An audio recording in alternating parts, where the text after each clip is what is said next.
ইয়াসিবার চোখের সামনে দিয়ে অন্য একটা মেয়েকে নিয়ে তাদেরই বেডরুমে গিয়ে দরজা লক করে দিল আফরিদ। তা দেখে নীরবে অশ্রু বিসর্জন দিচ্ছে ইয়াসিবা।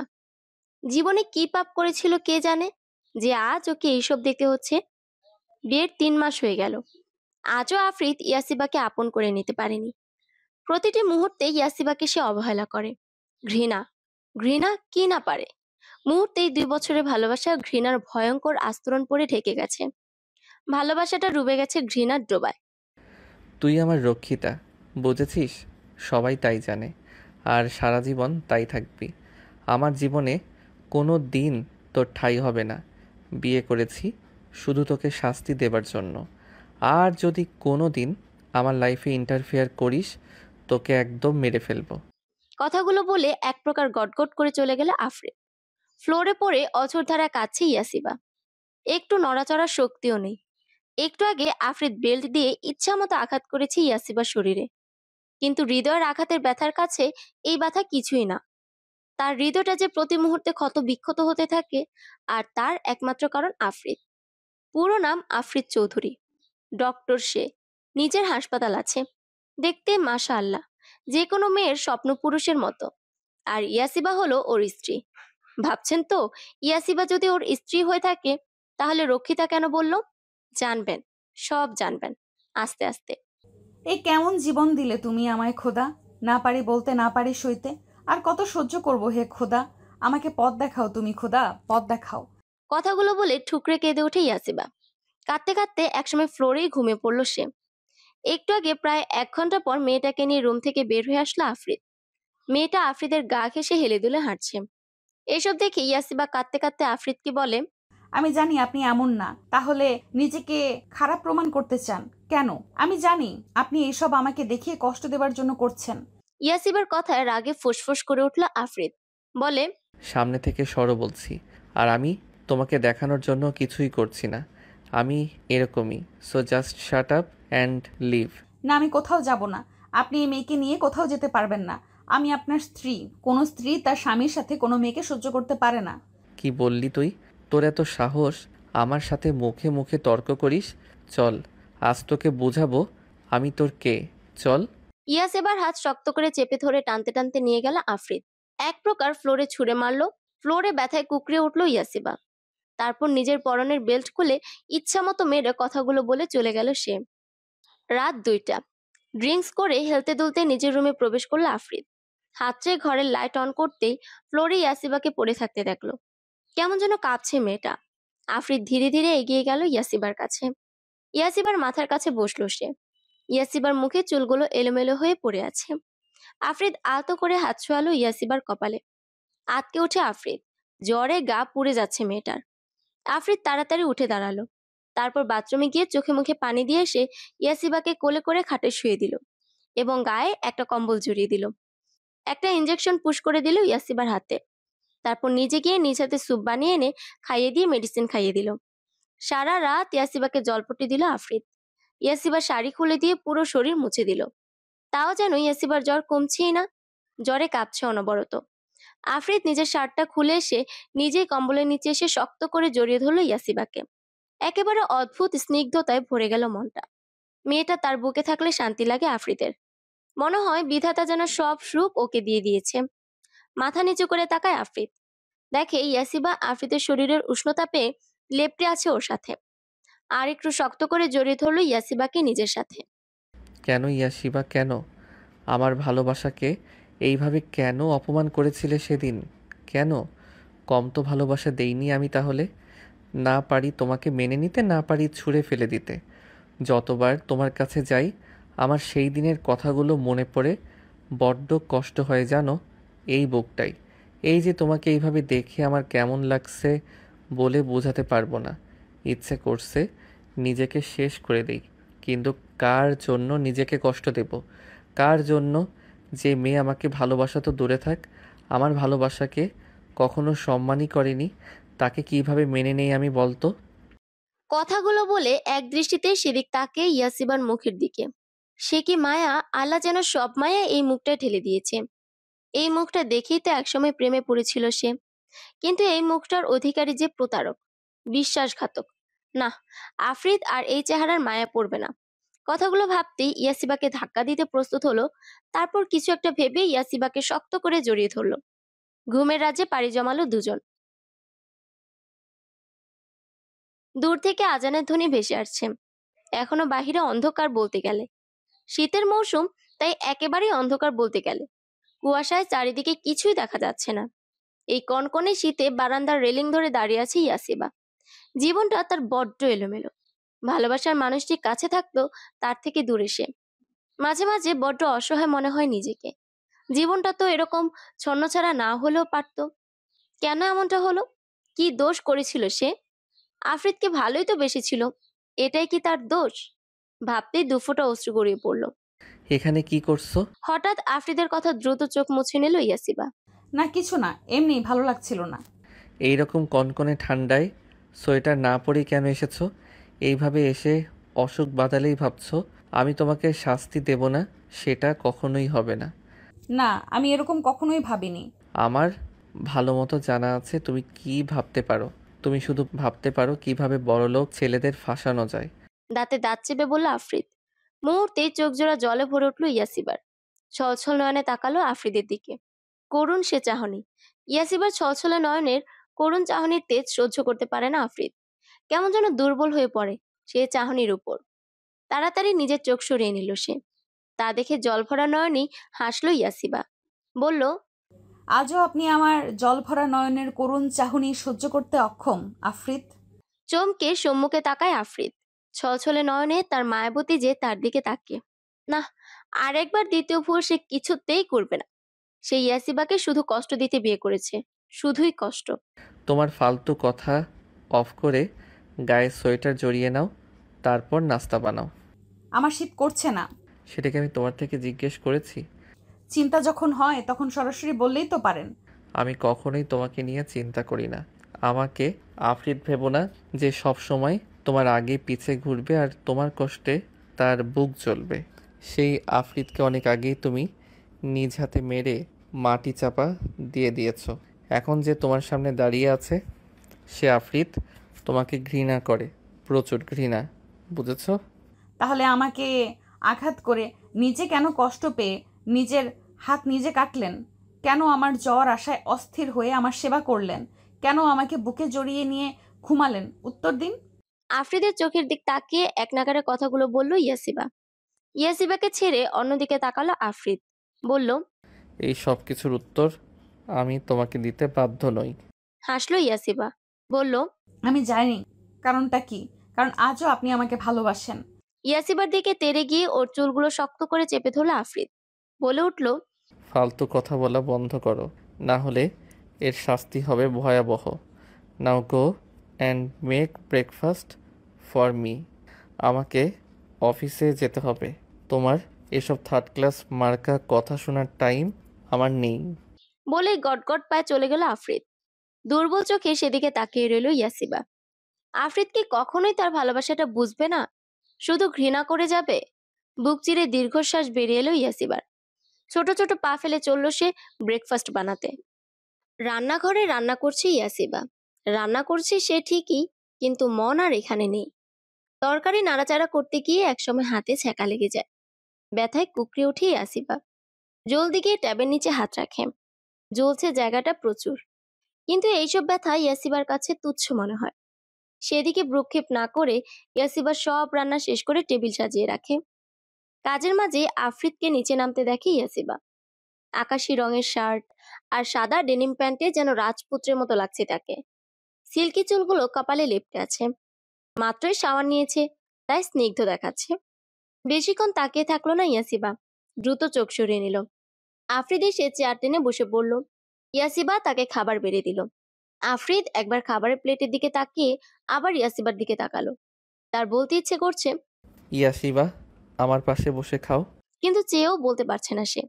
কিছুক্ষণ স্থির হয়ে বসে থেকে খাবার খাওয়া শুরু করলো, কিন্তু খাবার গলা দিয়ে নামছে না। ভালোবাসার মানুষটি যদি সামনে না খেয়ে দাঁড়িয়ে থাকে, কেই বা খেতে পারে? অল্প খেয়েই উঠে পড়ে আফ্রিদ। বেসিনে গিয়ে হাত ধুয়ে দ্রুত প্রস্থান করলো, কারণ সে দেখেছে ইয়াসিবার চোখে জল। আর এই একটা জিনিসই তাকে বারবার দুর্বল করে ফেলে। আফ্রিদের যাওয়ার পথে করুণ চোখে তাকিয়ে রইল ইয়াসিবা। তার খুব ইচ্ছে ছিল আফ্রিদের জন্য সে রান্না করবে, সে আফ্রিদকে খাবার বেড়ে খাওয়াবে, আফ্রিদ তাকে খেতে না দেখে জোর করে খাইয়ে দিবে, কাজে যাবার আগে তার কপালে ঠোঁট ছুঁয়ে দিবে। কিন্তু তার ভাগ্যে যে স্বামীর ভালোবাসা নেই। ভালোবাসা যে ছিল না এমনটা না, শুধু কিছু ভুল বোঝাবুঝির কারণে ভালোবাসাটা ঘৃণার মোড়াকে মুড়িয়ে গিয়েছে। ইয়াসিবা আফ্রিদের ফেলে যাওয়া খাবারটুকুই খেতে লাগলো। শুনেছে স্বামীর এঁটো খেলে নাকি ভালোবাসা বাড়ে। যদিও এইসব গুজব মনে করে অনেকে, তবুও স্বামীর এঁটো খেতে ক্ষতি কি? ভালোবাসে তো সে মানুষটাকে। ওয়ালেটটা ভুলে বাড়িতে রেখে যাওয়ায় আবারও ঘরে ফিরে আসে আফ্রিদ। কিন্তু বাড়ির গেটের কাছে আসতে থমকে দাঁড়ায় সে। ইয়াসিবা তার এঁটো খাচ্ছে, কিন্তু এগুলো সে কেন করছে? ইয়াসিবা তো আফ্রিদকে ভালোবাসে না। তবে এইসব কি ভেবে কুল পায় না আফ্রিদ। আর যদি ভালোবেসেই থাকে, তাহলে নিজের মুখে কেন স্বীকার করে না সে? কেন স্বীকার করে না যে ওইসব সব মিথ্যে ছিল? শতবার সে জিজ্ঞেস করেছে কি কারণে সে ওই দিন এরকম করেছিল, কিন্তু আজও সে বলতে নারাজ। তাই তো ইয়াসিবা যদি সত্যি ভালোবেসে থাকে, তাই জন্যই বিভিন্ন মেয়েদেরকে টাকা দিয়ে বাড়িতে আনে। তবে রুমে গিয়ে সে রুমে অ্যাটাচ মিনি ছাদে চলে যায়, আর মেয়েটাকে বলে দেয় যেন কাছে না আসে। আর যখন ইয়াসিবা এসব দেখে কাঁদে, তখন মন চায় প্রিয়তমাকে বুকে টেনে নিতে, কিন্তু পারে না সে, কিছুতেই পারে না। অতীতের কথাগুলো যে তাকে বড্ড পুরায়। ইয়াসিবার দিকে গভীর দৃষ্টিতে তাকিয়ে থেকে নিস্তব্ধে উপরে চলে যায় আফ্রিদ। ওয়ালেটটা নিয়ে এক পলক ইয়াসিবার দিকে তাকিয়ে বাড়ি থেকে বের হয়ে যায়। হাসপাতালে এসে রোগী দেখা শুরু করে আফ্রিদ। ভালো ডাক্তার হওয়াতে প্রচুর রোগী হয় প্রতিদিন। আফ্রিদ যখন কাজে ব্যস্ত, তখন হঠাৎ করেই কেবিনে ঢুকে পড়ে একটি মেয়ে। সে সেই পাশ থেকে আফ্রিদকে জড়িয়ে ধরে।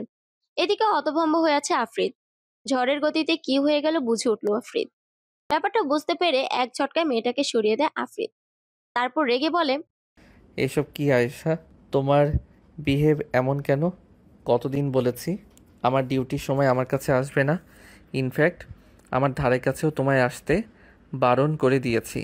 আফ্রিদ পাশে তাকাতেই দেখে পেশেন্টগুলো তাদের দিকে কেমন করে যেন তাকিয়ে আছে। তা দেখে আফ্রিদ আয়েশাকে আবারও দাঁতে দাঁত চেপে বলে। লিভ নাও, আমার কাজ আছে, এখন যাও। আফ্রিদের রাগী ধমক খেয়ে আয়েশা কাঁদো কাঁদো হয়ে কিছু বলবে, কিন্তু আফ্রিদের রাগী চোখ আর রক্তিম চেহারা দেখে ভয়ে এক ঢোক গিলে জলদি জায়গা ত্যাগ করলো। আয়েশা যেতেই আফ্রিদ আবারও নিজের কাজে মনোযোগ দিল। এই মেয়েটাকে আফ্রিদের কাছে অসহ্য লাগে। যখন তখন হুটহাট আফ্রিদকে জড়িয়ে ধরে, যা আফ্রিদের চরম বিরক্ত লাগে। মাঝে মাঝে তার মন চায় ঠাটিয়ে দুটো চড় মারতে, কিন্তু আফ্রিদের মা মিসেস কায়া চৌধুরীর জন্য পারে না। কারণ আয়েশা যে তার আদরের বোনের মেয়ে।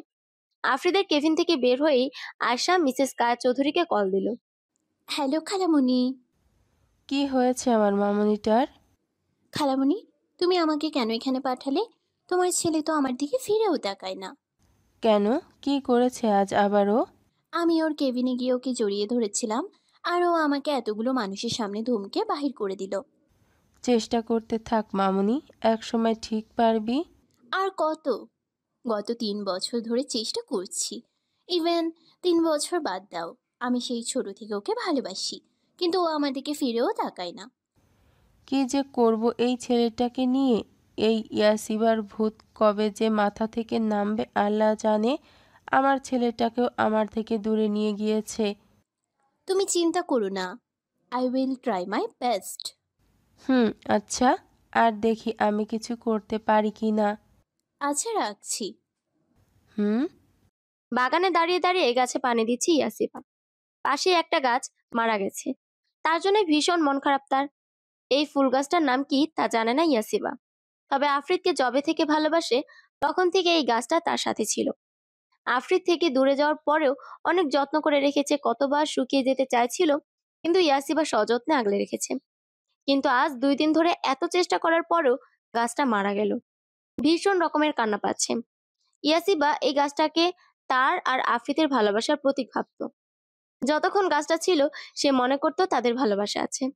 কিন্তু গাছটা শুকিয়ে গেছে, তবে কি তাদের ভালোবাসাটাও এই গাছের মতো শুকিয়ে গেল? গাছটার গায়ে আলতো স্পর্শ করে ইয়াসিবা বলল, আমার ভালোবাসা কি এতই দুর্বল যে এক নিমেষেই শেষ হয়ে যাবে? আমি তো মন প্রাণ উজাড় করে ভালোবেসেছি, তবে কেন আমার সাথে এমনটা হলো? আমি এতিম বলে? এতিমদের কি ভালোবাসা পাবার অধিকার নেই? চোখ দিয়ে পানি গড়িয়ে পড়লো ইয়াসিবার। চোখের পানিটুকু মুছে চলে আসতে নিবে, কিন্তু তার চোখ আটকে যায় সেই শুকিয়ে যাওয়া গাছটার দিকে। সেই গাছটার গোড়ার দিক থেকে ছোট্ট একটা চারা গাছ উঠেছে। এটা দেখে ইয়াসিবার ঠোঁটের কোণে মিষ্টি একটা হাসি উকি দিল। তার ভালোবাসা কখনো শেষ হতে পারে না। পুরনো ভালোবাসার অতীতগুলো শুকিয়ে গেলে কি হবে? ইয়াসিবা ঠিক এই নতুন চারা গাছটার মতো নতুন ভালোবাসাময় স্মৃতি তৈরি করবে। খুশি খুশি মনে ইয়াসিবা বাড়ির ভেতরে গিয়ে আফ্রিদের পছন্দের খাবার, ভুনা খিচুড়ি আর গরুর মাংসের ভুনা রান্না করলো, সাথে শুটকি ভর্তা। আফ্রিদের অনেক পছন্দ। ইয়াসিবা যখন প্রথমবার আফ্রিদের জন্য এসব রান্না করে নিয়ে গিয়েছিল, তখন আফ্রিদ সে কি তৃপ্তি সহকারে খেয়েছিল। ইয়াসিবার হাতে সেদিন অসংখ্য চুমু খেয়েছিল। পুরোনো দিনের কথাগুলো মনে পড়লেই মনটা আনন্দে ভরে যায়। সাত পাঁচ ভাবতে ভাবতে ইয়াসিবার সব রান্না শেষ করে ফেলে। একটু কষ্ট হয়েছে, কারণ সকালে তার হাতটা পুড়ে গিয়েছিল। সেখানে এখন রান্না করতে গিয়ে আগুনের আঁচ লাগায় আবারও জ্বলছে। ঠান্ডা পানিতে হাতটা একটু ভিজিয়ে নিল ইয়াসিবা। এতে যেন একটু শান্তি পেল। তারপর এক এক করে সকল খাবার সাজিয়ে রাখলো টেবিলে। ঘড়ির দিকে তাকালো ইয়াসিবা। সেখানে 9টা বাজে। এতক্ষণে তো আফ্রিদের চলে আসার কথা। ইয়াসিবা বসে বসে অপেক্ষা করতে লাগলো। অনেকক্ষণ বসে থাকলো ইয়াসিবা। 10টা, 11টা, 12টা বেজে গিয়েছে। আফ্রিদের আসার খবর নেই। চোখ ভিজে উঠলো ইয়াসিবার। টেবিলে মাথা ঠেকিয়ে কাঁদতে লাগলো। আফ্রিদের দেরি হতেই পারে, তবে কি সে একটা ফোন দিতে পারতো ওর কাছে? এতটাই ঘৃণা ওর জন্য? প্রচন্ড কষ্ট বুকে নিয়ে কাঁদতে কাঁদতে ঘুমিয়ে পড়ে ইয়াসিবা। রাত 12টা বেজে 30 মিনিটে হাসপাতাল থেকে বের হয় আফ্রিদ। আজ পেশেন্ট একটু বেশিই ছিল, এই জন্য দেরি হয়ে গিয়েছে। বাড়িতে পৌঁছাতে 15 মিনিট লাগলো আফ্রিদের। আফ্রিদের কাছে সবসময় এক্সট্রা চাবি থাকে বাড়ির, তাই কোনো ঝামেলা ছাড়াই নিঃশব্দে বাড়িতে প্রবেশ করলো। কিন্তু বাড়িতে ঢুকে ওর নজর সবার আগে ডাইনিং টেবিলে পড়ে। সেখানে ইয়াসিবা ঘুমিয়ে আছে। ঘড়ির দিকে তাকালে দেখে 12টা বেজে 50 মিনিট বাজে। আফ্রিদ আস্তে করে ইয়াসিবার পাশে গিয়ে দাঁড়ায়। ইয়াসিবার মুখের দিকে তাকিয়েই রইল। এই মুখটা দেখলেই তো সব ক্লান্তি দূর হয়ে যায় তার। কোমরের কাছাকাছি লম্বা ঘন চুল, মায়াবী মুখ, হরিণী চোখের অধিকারিণী সেই চোখে কাজল টানা, গোলাপি ঠোঁট যুগল, বাঁ পাশের গালে ছোট্ট একটা তিল, কপালেও একটা তিল আছে। ভালোবাসার মানুষটির এই আদুরে রূপে তো আফ্রিদ কতবার ঘায়েল হয়েছে, তা তার নিজেরও জানা নেই। হঠাৎ ইয়াসিবার চোখে জল দেখে ততমত খেয়ে যায় আফ্রিদ। তবে কি তার জন্যই অপেক্ষা করতে করতে ঘুমিয়ে গেছে মেয়েটা? ইয়াসিবার আরেকটু কাছে যেতেই ওর হাতের দিকে নজর যায় আফ্রিদের। দেখে ইয়াসিবার হাত পড়ে গিয়ে ফোসকা পড়ে গিয়েছে, ফুলেও আছে অনেক। মুহূর্তে মুখটা ফ্যাকাশে হয়ে যায় আফ্রিদের। তার জন্য রান্না করতে গিয়ে মনে হয় হাত পুড়েছে। বার্ন ক্রিমটাও লাগায়নি মেয়েটা। ইনফেকশন হয়ে গেলে তখন কি করতো? এতটা কেয়ারলেস কেন মেয়েটা? আর কেনই বা এত কিছু করছে সে? কেন এত ভালোবাসা দেখাচ্ছে ভেবে পায় না আফ্রিদ। ইয়াসিবার দিকে মায়া ভরা দৃষ্টিতে তাকায় আফ্রিদ। তারপর আস্তে করে ইয়াসিবাকে কোলে তুলে নেয়। আর এদিকে ইয়াসিবার ঘুম অনেক হালকা, যার কারণে সে জেগে যায়। হালকা চোখ মেলে। সে দেখে আফ্রিদ তাকে কোলে নিয়ে হাঁটছে। ইচ্ছে করে চোখ দুটো বন্ধ করে নেয় ইয়াসিবা। হোক না কিছু মিথ্যে অভিনয়, যেই অভিনয় করে প্রিয় মানুষটির ভালোবাসাময় ছোঁয়া পাওয়া যায়। ইয়াসিবাকে নিয়ে রুমে এসে বিছানায় শুয়ে দেয় আফ্রিদ। হাতটার অবস্থা অনেক খারাপ, মেডিসিন লাগাতে হবে, তাই উঠে দাঁড়াতে নেয় আফ্রিদ। কিন্তু পারে না, কারণ ইয়াসিবা তার শার্ট শক্ত করে খামচে ধরে রেখেছে। ইয়াসিবা ইচ্ছে করেই ধরে রেখেছে। মনে মনে এক রাশ অভিমান করে থাকলেও আফ্রিদকে কাছে পেয়ে দূরে যেতে দিতেও চাইছে না ইয়াসিবা। ইয়াসিবার চোখ দিয়ে অভিমানের অশ্রুধারা বইতে লাগলো। আফ্রিদ বুঝতে পেরেছে ইয়াসিবা সজাগ আছে। ওর চোখের জলরাশিগুলো মুক্তের মতো জল জল করছে। ইয়াসিবার দিকে খানিক তাকিয়ে থেকে আস্তে করে বলে আফ্রিদ। ছাড়ো আমাকে। হুম। বলেই আরো শক্ত করে আঁকড়ে ধরে আফ্রিদকে ইয়াসিবা। কি ছাড়ো আমাকে একটু। আমি এখানেই আছি, কোথাও যাচ্ছি না, শুধু যাব আর আসবো। আফ্রিদের কথায় আশ্বস্ত হয়ে ওকে ছেড়ে দেয় ইয়াসিবা। চোখ খুলে অন্যদিকে তাকিয়ে রইল। আফ্রিদ গিয়ে ফার্স্ট এড বক্সটা নিয়ে এসে ইয়াসিবার পাশে বসলো। আর সেটাই ইয়াসিবা বুঝতে পেরেও তাকালো না ওর দিকে। আফ্রিদ ইয়াসিবার পোড়া হাতটায় হালকা হাত ছোঁয়াতেই চমকে ওঠে। হাতটি সরিয়ে নিতে চাই ইয়াসিবা, কিন্তু তার আগেই ওর হাতটা খপ করে ধরে ফেলে আফ্রিদ। ইয়াসিবা কাপা গলায় জিজ্ঞেস করে, কি করছেন? কি হাত ধরছেন কেন? কেন আমি হাত ধরতে পারি না? আমি সেটা কখন বললাম? তো কি বোঝাতে চাইছো তুমি? আমি তোমার হাজবেন্ড, আমার অধিকার আছে তোমাকে ছোঁয়ার। হ্যাঁ আমি জানি। ইয়াসিবাকে বলতে না দিয়ে আফ্রিদ আবার বলে, তারপর কি? হ্যাঁ, আমি ধরলে হাতে ফোসকা পড়ে? হ্যাঁ, ওই আকাশ তোমার হাত ধরলে বড্ড ভালো লাগে, তাই না? আফ্রিদের মুখে এইসব কথা শুনতেই ঘৃণা চোখ বুজে নেয় ইয়াসিবা। ওর সারাটা শরীর ঘিন ঘিন করছে। এতটা খারাপ কথা কিভাবে বলতে পারলো আফ্রিদ তাকে? তার কি একটু বুক কাঁপলো না? ইয়াসিবা উঠে যেতে নিতেই আফরিদ তার হাত ধরে আবার বসিয়ে দেয়। রাগে শরীর জ্বলে যাচ্ছে ইয়াসিবার। এতটা আদিক্ষেতা তাকে নিয়ে কেন করছে? যদি তাকে সহ্যই করতে পারে না, তাহলে কেন এখন আটকে রেখেছে? ইয়াসিবা রূঢ় কণ্ঠে বলল, আমাকে ধরে রেখেছেন কেন? ছাড়ুন, আমি ঘুমাবো। নিচে বিছানা করা লাগবে। আজ নিচে ঘুমানো লাগবে না, বিছানাতেই ঘুমাও। ইনফ্যাক্ট আজ থেকে বিছানায় ঘুমাও তুমি। তো আমি বিছানায় ঘুমালে আপনি কোথায় ঘুমাবেন? আমিও বিছানায় ঘুমাবো। আফ্রিদের এমন কথা শুনে বড় বড় চোখ করে ওর দিকে তাকায় ইয়াসিবা। তা দেখে আফ্রিদ বলল, এভাবে তাকানোর কিছু নেই, আমরা স্বামী স্ত্রী এক বিছানায় ঘুমোতেই পারি। এখন আর কথা না বলে এখানে বসো। আফ্রিদ ইয়াসিবাকে নিয়ে বিছানায় বসালো। তারপর ফার্স্ট এড বক্স নিয়ে তারপর তুলে মেডিসিন লাগিয়ে ইয়াসিবার পোড়া জায়গা পরিষ্কার করার জন্য লাগাতেই ব্যথায় কুকড়ে ওঠে ইয়াসিবা। নিজের জামা খামচে ধরে, তাতে দাঁত চেপে ব্যথা সহ্য করার প্রচেষ্টা চালাতে লাগলো। আফ্রিদ ইয়াসিবার দিকে তাকায় একবার, আবার ইয়াসিবার হাতে ফু দিচ্ছে। আফ্রিদ বুঝতে পারছে পোড়া জায়গাটা প্রচুর জ্বলছে ওর, কিন্তু কিছু করার নেই, মেডিসিন লাগাতেই হবে, না হলে যে ঘাটা আরো বিগড়ে যাবে। ইয়াসিবার চাপা আর্তনাদে বুক কাঁপছে আফ্রিদের, চোখ জোড়া ভিজে উঠতে চাইছে বারবার, লাল হয়ে আছে। আফ্রিদ ভালোভাবে মেডিসিন লাগিয়ে ড্রেস আপ করে দিল ইয়াসিবার হাতে।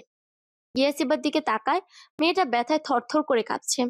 আফ্রিদ ওকে এইরকম করতে দেখে অস্থির হয়ে ওকে জিজ্ঞেস করলো, কি হয়েছে তোমার, এরকম কাঁপছো কেন? ইয়াসিবা ভাঙা গলায় কোনো রকম ভাবে বলে, "আ- আ- আমার মাথাটা ঘুরাচ্ছে।" কথাটা শুনে আর এক মুহূর্ত অপেক্ষা না করে আফ্রিদ দু হাতে ইয়াসিবাকে জড়িয়ে ধরে। তারপর ওর মাথাটা বুকে চেপে ধরে পিঠে হাত বুলিয়ে দিতে দিতে বলল, হুশ, স্থির হও, কিছু হবে না, একটু শান্ত হও তুমি। নাও পানি খাও অল্প একটু। আফ্রিদ পাশের টেবিল থেকে এক গ্লাস পানি নিয়ে ওকে খাইয়ে দিল। ইয়াসিবা একটু স্থির হতে আফ্রিদ ওকে শুয়ে দিল। তারপরে উঠে যেতে নিতে ইয়াসিবা ওর হাত ধরতে আফ্রিদ বলল, নিচে যাচ্ছি খাবার আনতে, এখনই চলে আসবো। ইয়াসিবা থেকে নিজেকে ছাড়িয়ে নিয়ে আফ্রিদ দ্রুত নিচে গিয়ে খাবার নিয়ে আসে। দুজনের জন্যই এনেছে। নিজের পছন্দের খাবারগুলো দেখে খাওয়ার লোভ সামলাতে পারছে না আফ্রিদ। রুমে এসে ইয়াসিবাকে আস্তে করে ওঠাতে গিয়েই ওর পিঠে আফ্রিদের হাতের চাপ লাগায় ব্যথা পায় ইয়াসিবা। তাই আহ করে ওঠে, কারণ কাল বেল্ট দিয়ে মারার কারণে এখনো ওর অনেক জায়গায় ব্যথা রয়ে গেছে। ইয়াসিবাকে এরকম আর্তনাদ করতে দেখে বুঝতে বাকি রইল না আফ্রিদের কালকের মারের জন্য শরীর এখনো ব্যথা আছে। আফ্রিদ ইয়াসিবাকে আস্তে আস্তে খাওয়াতে থাকে, সাথে নিজেও খাচ্ছে। খাওয়া দাওয়া শেষে প্লেটগুলো সরিয়ে রাখে আফ্রিদ। ইয়াসিবা বালিশে হেলান দিয়ে বসে আছে চোখ বুজে। আফ্রিদ হাতে মলম নিয়ে ইয়াসিবার কাছে আসলো। ওর কেমন যেন অস্বস্তি লাগছে। কাল তো ইয়াসিবার জ্ঞান ছিল না, তাই ওর শাড়ি খুলে সারা শরীর মুছে দিয়েছিল। কিন্তু আজ কিভাবে বলবে সে? আর ইয়াসিবার পক্ষেও মলমটা পিঠে লাগানো সম্ভব না। কি মনে করবে ইয়াসিবা? ধুর, কি মনে করবে? আফ্রিদ ওর স্বামী, আর স্বামী নিজের স্ত্রীর সেবা করতেই পারে। আফ্রিদ ইয়াসিবাকে ডাকে। ইয়াসিবা, একটু এদিকে ফিরে বসো আর কামিজটা খুলো। আফ্রিদের কথায় চকিত নয়নে তাকাই ইয়াসিবা। মানে এত ভোল্টেজের শক লেগেছে ওর, ও নিজেই বলতে পারবে না। ইয়াসিবাকে এরকম আচরণ করতে দেখে আফ্রিদের নিজেরও কেমন যেন লাগছে। সে ইতস্থিত গলায় বলে, এরকম করার কিছু নেই, তোমার পিঠের আঘাতগুলোতে এই মলমটা লাগাবো স্টিভ। আফ্রিদের কথা একটা দীর্ঘশ্বাস ফেলে ইয়াসিবা। শরীরের আঘাতগুলোতে মলম লাগিয়ে তো সারিয়ে দিতে পারবে আফ্রিদ, কিন্তু ওর মনের আঘাতগুলো কি পারবে সারাতে? তাচ্ছিল্য হেসে ইয়াসিবা বলল, তার কোনো দরকার নেই, আপনি ঘুমিয়ে পড়ুন, অনেক রাত হয়ে গিয়েছে। আফ্রিদের প্রচুর রাগ হলো কথাটা শুনে। সে ধমকে বলল, বেশি মাতব্বরি কে করতে বলেছে তোমাকে? যা করতে বলেছি করো। আফ্রিদের ধমকে কেঁপে ওঠে ইয়াসিবা। ভীতু চোখে একবার তাকায় আফ্রিদের দিকে, দেখে আফ্রিদ ওর দিকে রাগী চোখে তাকিয়ে আছে। ভয়ে ইয়াসিবা একটানে কম্বলটা নিয়ে নিজেকে মুড়িয়ে ফেলে, পা থেকে মাথা অবধি। এদিকে ইয়াসিবাকে এমন কাণ্ড করতে দেখে আফ্রিদ খানিক স্তব্ধ চোখে তাকিয়ে রইল, তারপর নিঃশব্দে হেসে দিল। বিড়বিড় করে বলল, পাগলামিটা আজও আমার রাগী চোখ দেখে এতটা ভয় পায়। ওয়াশরুমে গিয়ে স্থির হয়ে আছে ইয়াসিবা। গাল দুটো লাল হয়ে ফুলে উঠেছে লজ্জায়। আফ্রিদ তাকে ধমকে ওয়াশরুমে পাঠিয়েছে, বলেছে কামিজটা চেঞ্জ করে আসতে, পিঠে মেডিসিন লাগাবে সে। কিন্তু ওয়াশরুমে এসে সে টাওয়ালটা গায়ে জড়িয়ে এখন লজ্জায় লাল নীল হয়ে বসে আছে ইয়াসিবা। নিজের কাছে নিজের লজ্জা লাগছে তার। তাহলে আফ্রিদের কাছে যাবে কিভাবে ভেবে পাচ্ছে না ইয়াসিবা, তাই থম মেরে বসে আছে। অনেকক্ষণ যাবৎ অপেক্ষা করেও ইয়াসিবাকে আসতে না দেখে কপালে শুকনো ভাঁজ পড়ে আফ্রিদের। মেয়েটা এতক্ষণ করছেটা কি ভেবে পাচ্ছে না সে। বিছানা ছেড়ে উঠে দাঁড়ায় আফ্রিদ। তারপর ওয়াশরুমের সামনে গিয়ে দরজায় নক করে বলল, ইয়াশিবা, কি হয়েছে তোমার? আর কতক্ষণ লাগবে? অনেক রাত হয়েছে। মেডিসিন লাগিয়ে ঘুমাতেও হবে। এমনিতেও তোমার শরীর ভালো নেই ইয়াসিবা। আফ্রিদের ডাকে কেঁপে ওঠে ইয়াসিবা। তারপর আস্তে করে জবাব দেয়, আপনি যান, আমি আসছি। হুম, জলদি এসো। আফ্রিদ গিয়ে বিছানায় ল্যাপটপ নিয়ে বসলো। এদিকে খানিক বাদে বের হয়ে আসে ইয়াসিবা, গায়ে টাওয়াল জড়ানো। ওই যে লম্বা কোটের মতো এক ধরনের টাওয়াল থাকে মনে হয়, বাচ্চা বলে ওটাকে। তারপরেই বের হয়ে আসে, গুটি গুটি পায়ে গিয়ে আফ্রিদের সামনে দাঁড়ায়। আর আফ্রিদ তো হাঁ করে তাকিয়ে আছে। কতটা স্নিগ্ধ দেখাচ্ছে তার মায়াপরীকে। চোখে মুখে মনে হয় পানি দিয়েছে, তাই বিন্দু বিন্দু পানি জমে আছে। সামনের ছোট চুলগুলো ভেজা, আর মুখে কপালে লেপ্টে আছে। এক ধ্যানে তাকিয়ে রইল আফ্রিদ। আফ্রিদকে এইভাবে তাকিয়ে থাকতে দেখে ইয়াসিবা লজ্জায় যেন পারে না মাটি খুঁড়ে তার মধ্যে ঢুকে যেতে। ইয়াসিবা হালকা একটু কাশি দিয়ে ওঠে, আর কাশির আওয়াজে আফ্রিদের ধ্যান ভাঙে। তারপর বলে, এখানে এসে বসো। ইয়াসিবা কোনো কথা ছাড়াই আফ্রিদের মুখোমুখি বসলো। আফ্রিদ তাকিয়ে আছে ইয়াসিবার দিকে। মেয়েটা লজ্জায় লাল হয়ে আছে। আফ্রিদ শুনেছে মেয়েরা নাকি তাদের ভালোবাসার মানুষের সামনে সবচেয়ে বেশি লজ্জা পায়। তাহলে ইয়াসিবাও তাকে ভালোবাসে। আফ্রিদ ইয়াসিবার প্রতিটি কাজে নিজের জন্য অসীম ভালোবাসা খুঁজে পায়। তবে পুরনো সেসব কি মিথ্যে ছিল? হ্যাঁ, মিথ্যেই সব, মিথ্যে। আফ্রিদ ইয়াসিবার চোখে নিজের জন্য ভালোবাসা খুঁজে পায়, অসীম ভালোবাসা। আফ্রিদকে সব সত্যি খুঁজে বের করতে হবে।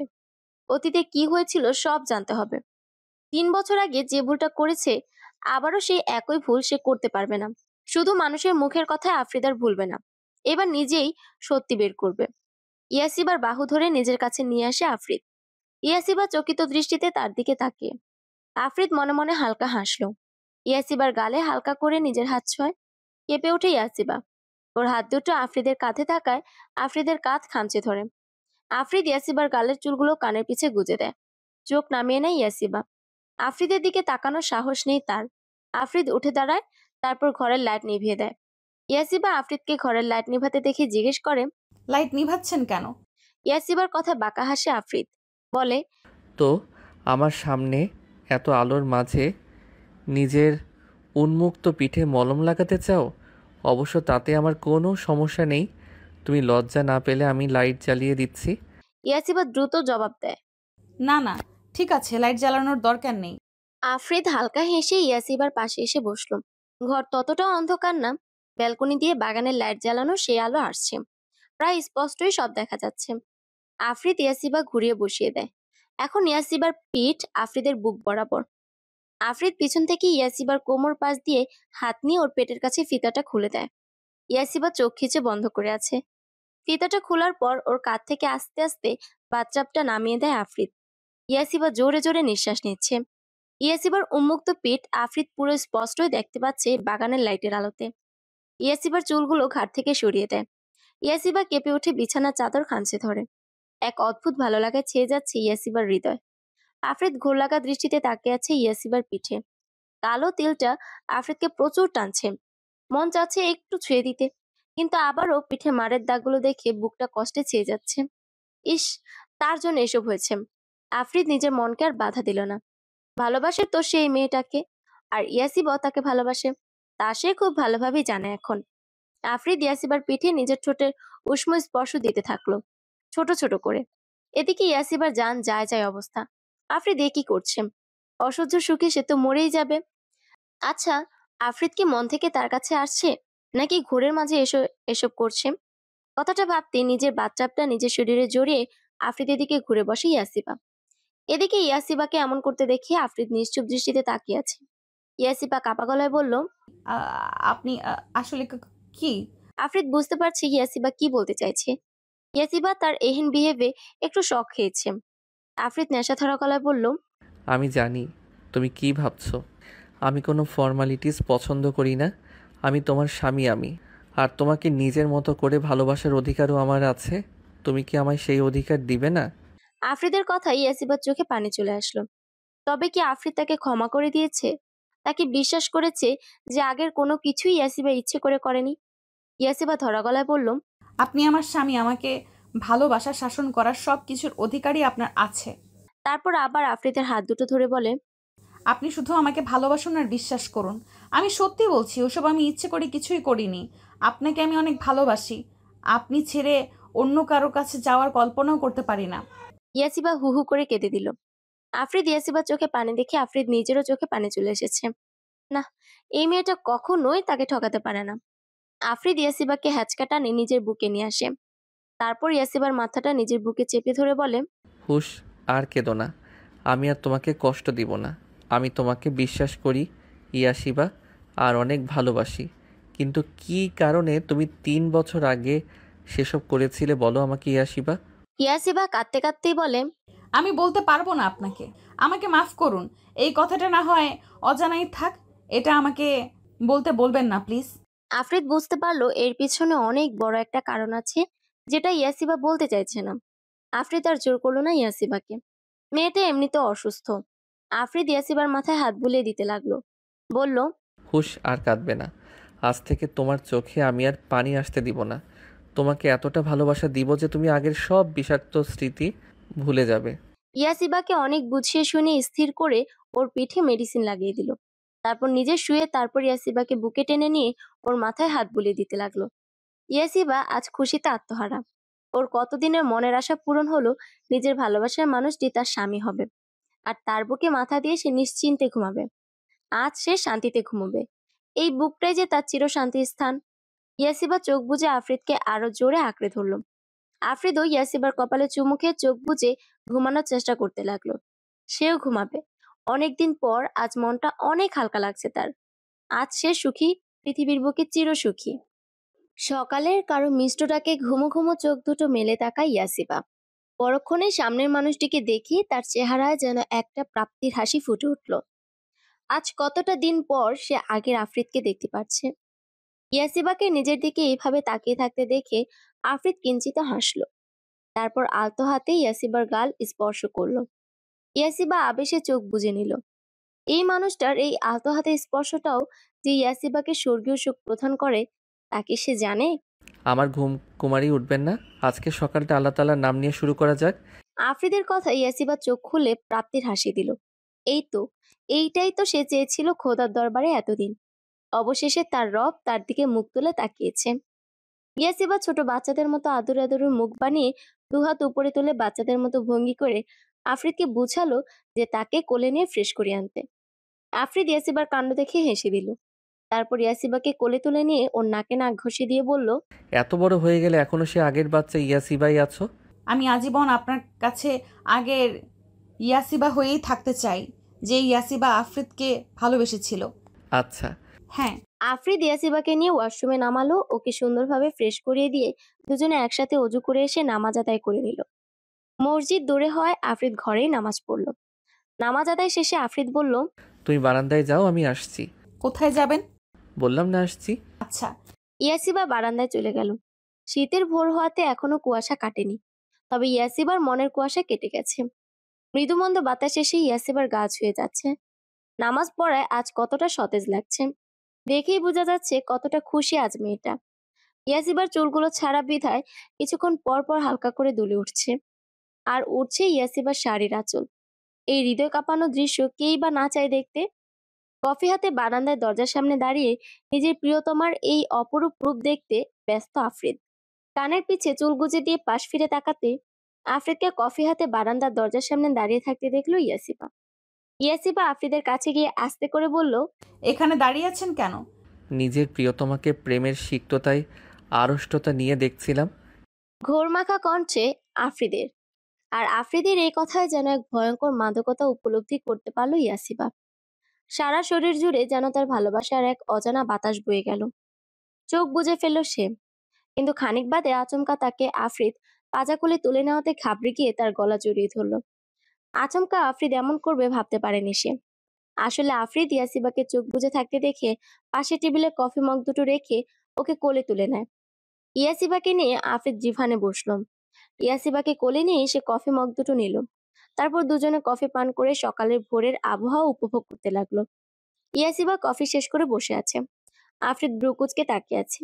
সে ভেবে পায় না একটা মেয়ে এতটা গরম কফি কিভাবে খেতে পারে, যেখানে আফ্রিদ ছেলে হয়েও পারে না। আফ্রিদকে এইভাবে তাকিয়ে থাকতে দেখে ইয়াসিবা বলে, কি হয়েছে? এভাবে তাকিয়ে আছেন কেন? দেখছি তোমায়। আমি কি করলাম? কিছুই করনি। তাহলে? তুমি সব কিছু এত গরম খাও কিভাবে? আমি পুরুষ মানুষ হয়েও পারি না গরম কিছু খেতে। আফ্রিদের কথাই ইয়াসিবা খিলখিল করে হাসলো। আর তার হাসিতে মাতাল আফ্রিদ। বলল, এভাবে হেসো না সুন্দরী। কেন? এই যে বুকে বড্ড লাগে। বুকের বাঁ পাশ দেখিয়ে আফ্রিদ বলে। ইয়াসিবা আবারও হেসে দিল। আফ্রিদ বুকের বাঁ পাশে চেপে ধরে বলল, শেষ আমি। ওগো মোর মায়াবী কন্যা, এইবার তো হৃদয়টা বুঝি আপনার এই হাসির ঝংকারের এই তীরে ছিন্ন ভিন্ন হয়ে গেল। ইয়াসিবা হেসেই বলল, কি হয়েছে আপনার? ভয়ানক এক অসুখ। কিসের অসুখ? ভালোবাসাময় অসুখ। এখন আমি কি করতে পারি আপনার জন্য? কিছু না মায়াবতী, শুধু একটু অমৃত পান করিয়ে স্বর্গীয় সুখের রাজ্যের আংশিক দেখা দিন আমায়। নেশা জড়ানো কণ্ঠ আফ্রিদের। আফ্রিদের এই নেশা জড়ানো কণ্ঠের আবদারটা কিসের তাই ইয়াসিবা ভালোই বুঝতে পারল। মুহূর্তেই লজ্জায় ইয়াসিবার গাল দুটো ফুলে উঠল। ইয়াসিবা আফ্রিদের কোল ছেড়ে উঠে দাঁড়াতে নিলেই আফ্রিদ তার হাত চেপে ধরে করুণ গলায় বলল, রূপবতী চলে গেলে যে ব্যথাটা আরও বেড়ে যাবে। তোমার ওই অষ্টধয়ের আলতো ছোঁয়ায় আমার এই ব্যথিত হৃদয়টা ভালো করে দাও। ইয়াসিবা লজ্জায় জুবুথুবু হয়ে বসে রইল। লোকটা কি জানে না যে তার রূপবতীর যে অনেক লজ্জা? এত লজ্জা পেরিয়ে সে কিভাবে? ইস, আর ভাবতে পারছে না ইয়াসিবা। তবুও কাপা গলায় বলল, আপনার রূপবতীর ওষ্ঠদয়ের ছোঁয়া আপনি নিজেই নিয়ে নিন না। আপনার প্রিয়তমার যে বড্ড লজ্জা।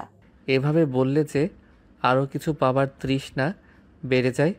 ইয়াসিবা আফ্রিদের ঠোঁট চেপে ধরলো ওর কথায়। আফ্রিদ ইয়াসিবার হাতের তালুতে চুমু খেলো। কেঁপে উঠল ইয়াসিবা।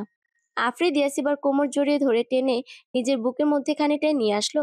ইয়াসিবা নিজের দৃষ্টি এখনো নিচের দিকে আবদ্ধ করে রেখেছে। লাজুক লতা তাকাবে না? হুম। কেন তাকাও না?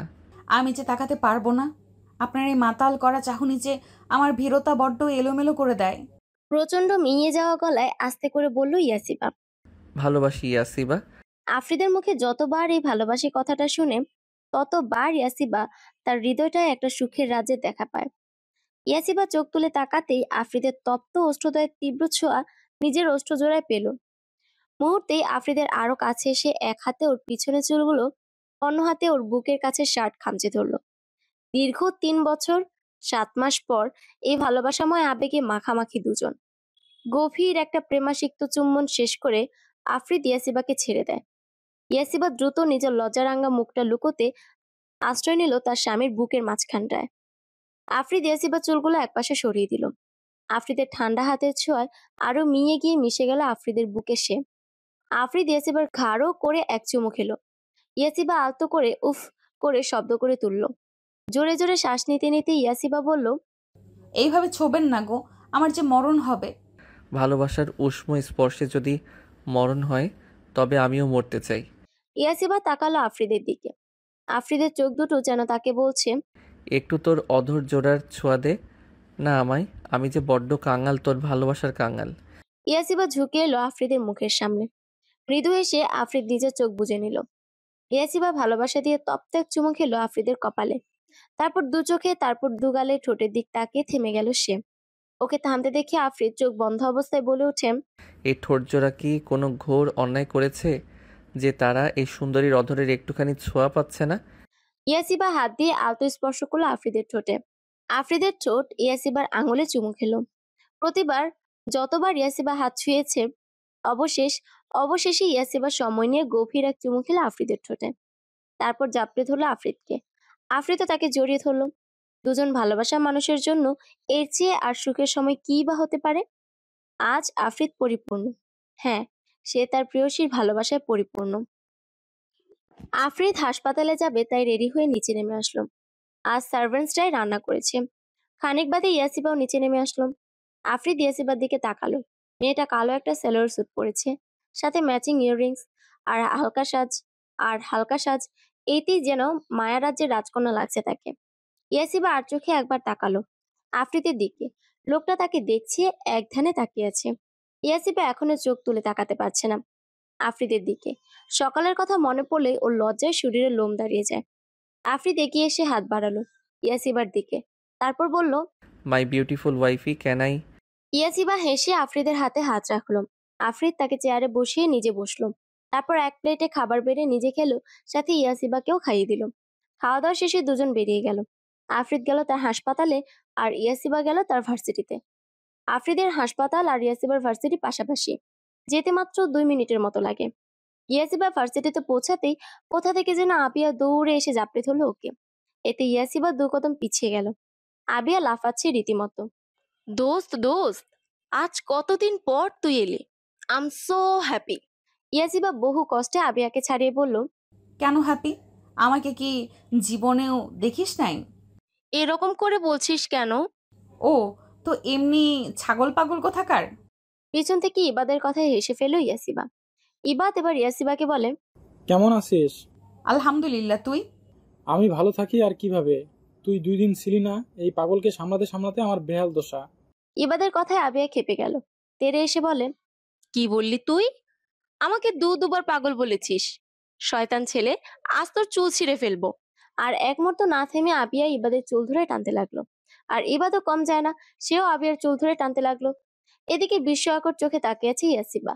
সে জানে এই দুটো সারাদিন ঝগড়া করে, তাই বলে ভার্সিটির মাঝে এইভাবে চুল ধরে টানাটানি করবে ভেবে পায় না ইয়াসিবা। কে বলবে এই দুটো ভার্সিটির স্টুডেন্ট। ইয়াসিবা দ্রুত গিয়ে দুটোকে আলাদা করলো। এখন ইবাদ আর আবিয়া মাথা ধরে দাঁড়িয়ে আছে। ইও, আমার মাথা এমন ঘুরে কেন? ঘুরবে না, চুলাচুলি করলে এমনই হবে। নাক মুখ কুচকে বলল ইয়াসিবা। দোস্ত, এই আবিয়া হাতিটা কি খায় আল্লাহই জানে, এত শক্তি হাতে। আহ, আমার মাথা। ভালো হয়েছে, এখন মন চাইতেছে দুটোকেই মাথা একসাথে করে ঠাস করে বাড়ি মারি।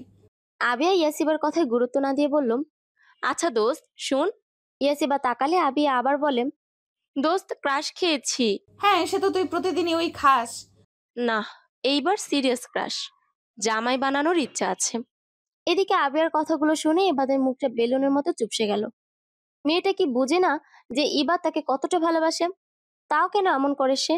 না, অনেক সুযোগ দিয়েছে সে, আর না, এবার যা করার সব সরাসরি করবে সে। এই মেয়ে বেশি তিরিং বিরিং করলে দরকার পড়লে হাত পা ভেঙে দিয়ে তাকে কোলে নিয়ে ঘুরবে। আবিয়া বলল, দোস্ত এত জোস পোলা। এমন করে বলছিস যেন কোন দেশের রাজা। রাজা কি, তার থেকেও হ্যান্ডসাম, ড্রেসিং উফ, পুরাই হিরো। জানিস কোথায় আছে সে এখন? প্রচন্ড বিরক্ত নিয়ে বলল ইয়াসিবা। আমি কিভাবে বলবো? ওই হাসপাতালের মালিক সে, আর ডাক্তারও। এতদিন যে কেন আমি দেখতে পাইনি আল্লাহই জানে। আমার চোখ যে কই থাকে। পাশের হাসপাতালটা দেখিয়ে বলল আবিয়া। চমকে আবিয়ার দিকে তাকালো ইয়াসিবা। এই হাসপাতালের মালিক তো আফরিদ। তবে কি তার কথাই বলল আবিয়া, নাকি সে ভুল শুনেছে? ইয়াসিবা কাপা হাতে নিজের ফোনে আফরিদ আর তার একটা ছবি বের করলো। এদিকে তো আবিয়া বকর বকর করেই যাচ্ছে, তাকে ক্রুব্ধ দৃষ্টিতে তাকিয়ে ইবাদ।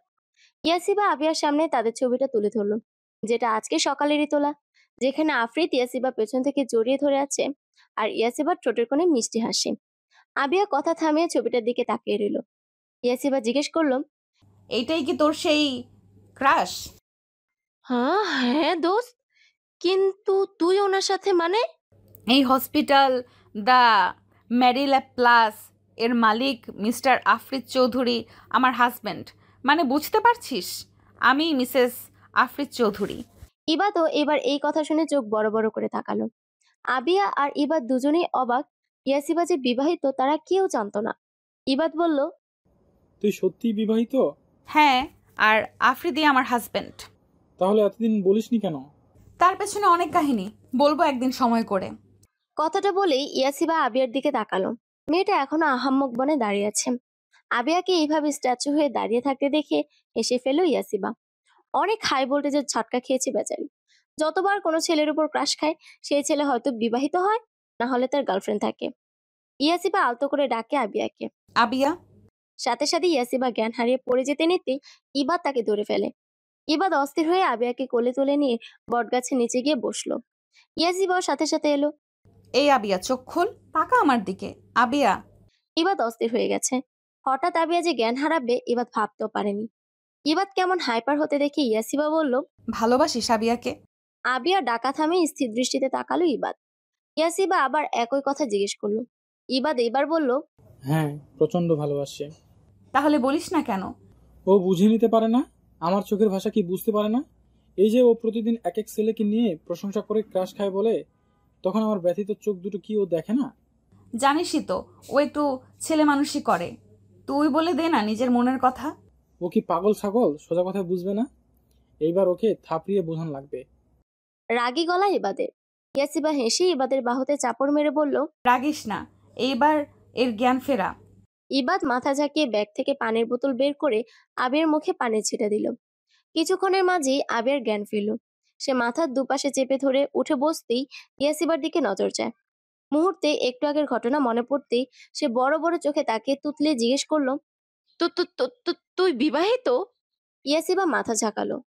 তোর হাজবেন্ড এই হাসপাতালের মালিক আফরিদ চৌধুরী? ইয়াসিবা মৃদু হেসে আবারও মাথা ঝাঁকালো। সাথে সাথে আবিয়া ভ্যা করে কেঁদে দিল। এখন আমারই কি হবে গো?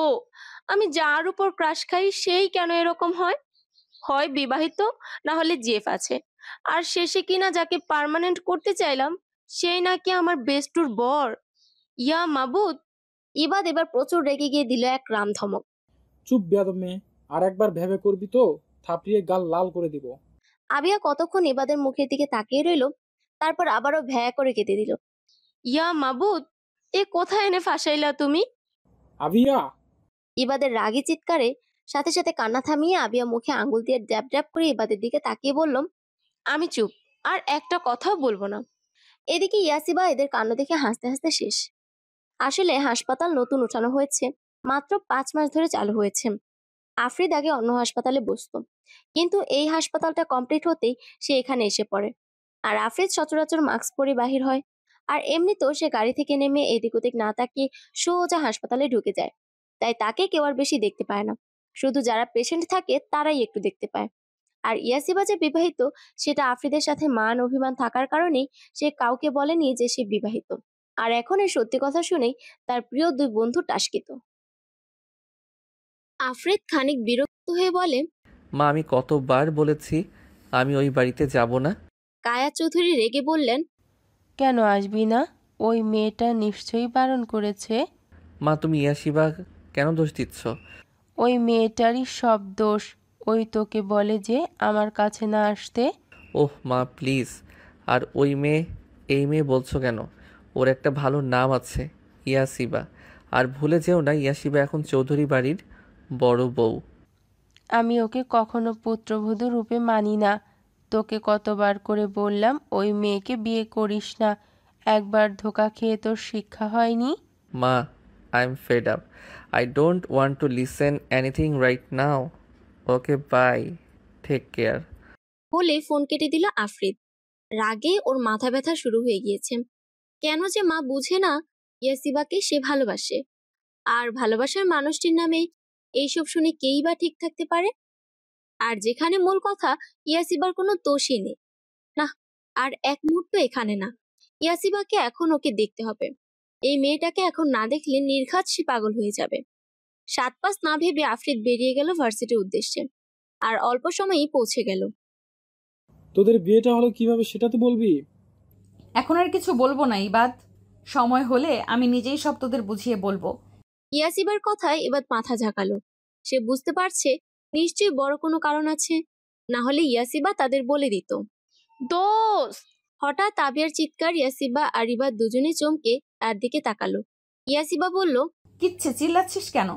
ইবাদ বিরক্তি নিয়ে বলল, এটাকে যে আমি কি করব? আরে আমার কথা শোন, পিছে তাকা। ইয়াসিবা আমার ক্রাশ আসছে গো, কি হ্যান্ডসাম! হায়! আবিয়ার কথা ইয়াসিবা পিছনে তাকালো, দেখে আফরিদ এই দিকেই আসছে। মুখে হাসি ফুটে উঠল।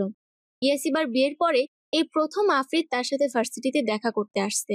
পরক্ষণে চারপাশে তাকাতেই দেখে সব মেয়েরা আফরিদকে পারলে চোখ দিয়েই গিলে খাচ্ছে। ইয়াসিবার রাগ উঠে গেল। এই মেয়েগুলো এত লুচু কেন? মন তো চাচ্ছে এক একটার চুলগুলো টেনে ছিঁড়ে ফেলতে। ইয়াসিবা রাগে ফুসতে ফুসতে আফরিদের দিকে আগালো। ইয়াসিবাকে চলে যেতে দেখে আবিয়া বলে ওঠে, আরে আমাকে নিয়ে চল, ক্রাশ জিজুর সাথে পরিচয় করিয়ে দিবি না? ইবাদ এইবার আর পারল না রাগ ধরে রাখতে। আবিয়া উঠে যেতে নিতেই ইবাদ তার হাত শক্ত করে চেপে ধরল। তা দেখে আবিয়া বলে, কি হয়েছে? হাত ধরেছিস কেন? ছাড়, আমি আমার ক্রাশ জিজুর কাছে যাব। তুই এখন আমার সাথে যাবি। আরে কিন্তু... আবিয়াকে আর কিছু বলতে না দিয়ে ওকে টানতে টানতে ভার্সিটির পিছনের দিকটা নিয়ে আসলো ইবাদ। এদিকে আবিয়া তাকে বকিয়ে যাচ্ছে। ইবাদ তার মুখে আঙ্গুল দিয়ে বলল, হুস, কেন আমি? আবিয়াকে থামিয়ে দিল। আবার ইবাদ বলল, তুই কি বুঝিস না আবিয়া? করুণ গলা ইবাদের। আজিব, কি বুঝবো আমি? মুখ থেকে ইবাদের হাত সরিয়ে বলল আবিয়া। তুই এমন কেন? আরে আমি এমন আবার কি? তুই শর্ত, আমি ক্রাশ জিজুর কাছে যাব। তাকে জিজ্ঞেস করব তার কোনো ছোট ভাই আছে কিনা। যদি থাকে তাহলে তার সাথে লাইন মারার ট্রাই করব।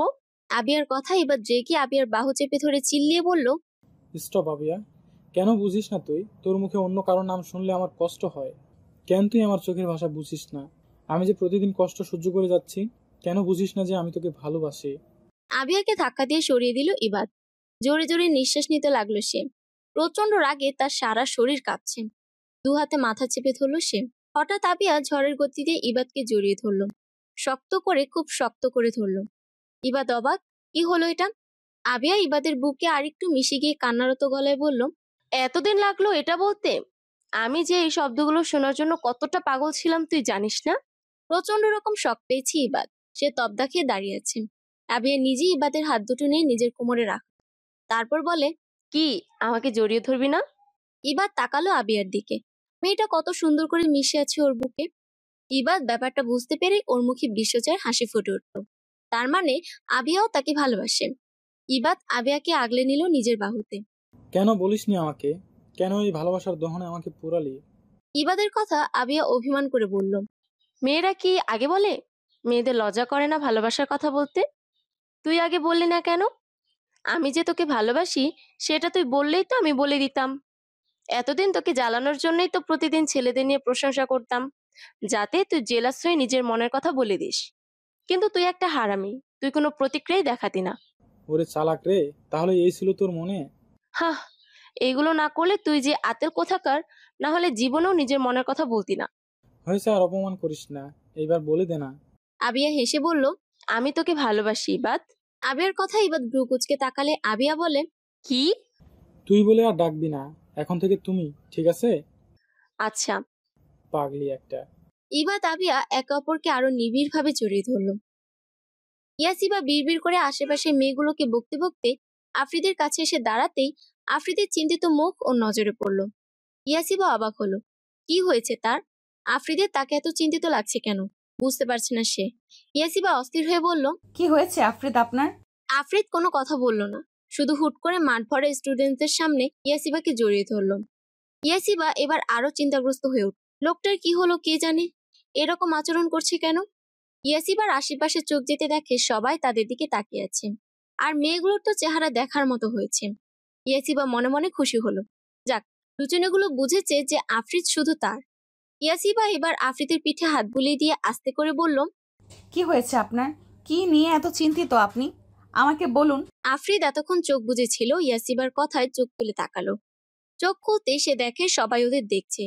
তাই সে ইয়াসিবাকে ছেড়ে দিয়ে ওর হাত ধরে নিয়ে যেতে যেতে বলল, চলো আমার সাথে। ইয়াসিবা কোনো কথা বলল না, চুপচাপ আফ্রিদের সাথে চলতে লাগলো। আফ্রিদ তাকে নিয়ে গাড়িতে উঠে বসলো। তারপর গাড়ি স্টার্ট দিল। গাড়ি চলছে আপন গতিতে। ইয়াসিবা কিছুই বলছে না, শুধু তাকিয়ে আছে আফ্রিদের মুখ পানে। কতটা প্রেশারাইজ দেখাচ্ছে তাকে। অনেকক্ষণ বাদে আফ্রিদ গাড়ি থামায়। ইয়াসিবা জানালা খুলে দিয়ে দেখে এটা একটা নদীর পাড়। প্রচন্ড সুন্দর আবহাওয়া, চারদিকে হিমেল বাতাস, নদীতে উত্তাল ঢেউ, পাখিদের কিচিরমিচির শব্দ। ইয়াসিবা খুশি মনে আফ্রিদের দিকে তাকিয়ে বলে, আমরা এখানে কেন? আফ্রিদ কিচ্ছুটি না বলে শুধু জানালার কাজগুলো বন্ধ করে দিল। জানালা বন্ধ করে দেওয়াতে ইয়াসিবা অবাক হয়ে কিছু জিজ্ঞেস করতে নেবে, তার আগেই আফ্রিদ তাকে হ্যাচকা টানে নিজের কাছে এনে একটু অপেক্ষা না করে ইয়াসিবার ওষ্ঠদ্বয় নিজের ওষ্ঠদ্বয় দ্বারা আঁকড়ে ধরল। এদিকে ইয়াসিবা আকস্মিক ঘটনায় কিছুই বুঝতে পারছে না কি হচ্ছে। সে চোখ বড় বড় করে তাকিয়ে। কিন্তু যখন আফ্রিদের চুমু খাওয়ার তীব্রতা বৃদ্ধি পেল, ইয়াসিবা আবেশে চোখ বুজে ফেলল। নিজেও আরো আফ্রিদের বুকের মাঝে সিটিয়ে গেল। আফ্রিদকে নিজের সাথে আঁকড়ে ধরল। আফ্রিদ তো নিজের প্রিয়তমার অধর জোড়া সুধা পানে ব্যস্ত। অনেকক্ষণ বাদে ইয়াসিবার ঠোঁট ছেড়ে দিয়ে ওর গলার ওড়নাটা সরিয়ে দিয়ে সেখানে ছোট ছোট উষ্ণ স্পর্শ দিতে লাগলো আফ্রিদ। এদিকে ইয়াসিবা আফ্রিদের এই তীব্র ভালোবাসাময় স্পর্শ সহ্য করতে না পেরে প্রায় নেতিয়ে গিয়েছে। সে দুহাতে আফ্রিদের গলা জড়িয়ে ধরল। আফ্রিদ এবার সরে আসলো ইয়াসিবার কাছ থেকে, কিন্তু মেয়েটা তাকে ছাড়ছেই না। বউটা যে তার প্রচন্ড লজ্জাবতী। দেখো, এটুকুতেই লজ্জায় কেমন নেতিয়ে তার বুকের সাথে লেপ্টে আছে। আফ্রিদ ধীর গলায় ডাকলো। ইয়াসিবা।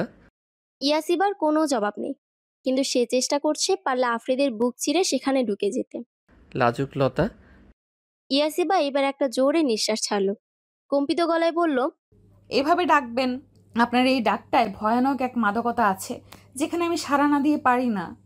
কিন্তু এই মুহূর্তে আমাকে তাকাতে বলবেন না আপনার দিকে, তাহলে যে আপনার লাজুকতা লজ্জায় শ্বাস আটকে নির্ঘাত মারা যাব। আফ্রিদ নিঃশব্দে হাসলো। সময় থেমে যাক, ভালোবাসার মানুষ দুটো একে অপরের মাঝে বিলীন থাকুক চিরকাল। আজ আফ্রিদের আসতে দেরি হবে। সেই নদীর পাড় থেকে আসার পর আফ্রিদ ইয়াসিবাকে বাসায় পৌঁছে দিয়ে আবারও হাসপাতালে চলে যায়। জরুরি কাজ পড়ে গেছে। আজ আফ্রিদের মনটা বড্ড অস্থির হয়ে আছে বুঝতে পারছি, কিন্তু কী কারণে ঠিক বুঝতে পারছে না ইয়াসিবা। তবে ইয়াসিবা ভেবে রেখেছে আজ সে আফ্রিদকে নিজের মনের কথাগুলো আবারও বলবে। আজকের রাতটা তার আর আফ্রিদের জন্য ভালোবাসাময় করে তুলবে। যেই ভাবা সেই কাজ। ইয়াসিবা নিজের বিয়ের শাড়িটা আবারও পরল। ইয়াসিবার বিয়ের শাড়ি কিন্তু সবার মতো লাল বা খয়েরি নয়। সেদিন আফ্রিদ তাকে সাদা কাতান শাড়ি দিয়েছিল। এটা ওরা যখন একে অপরকে ভালোবাসতো তখন থেকেই আফ্রিদ বলতো, ইয়াসিবা, আমি তোমাকে বিয়ের দিন শুভ্রতার প্রতীক সাদা শাড়িতে রাঙাবো।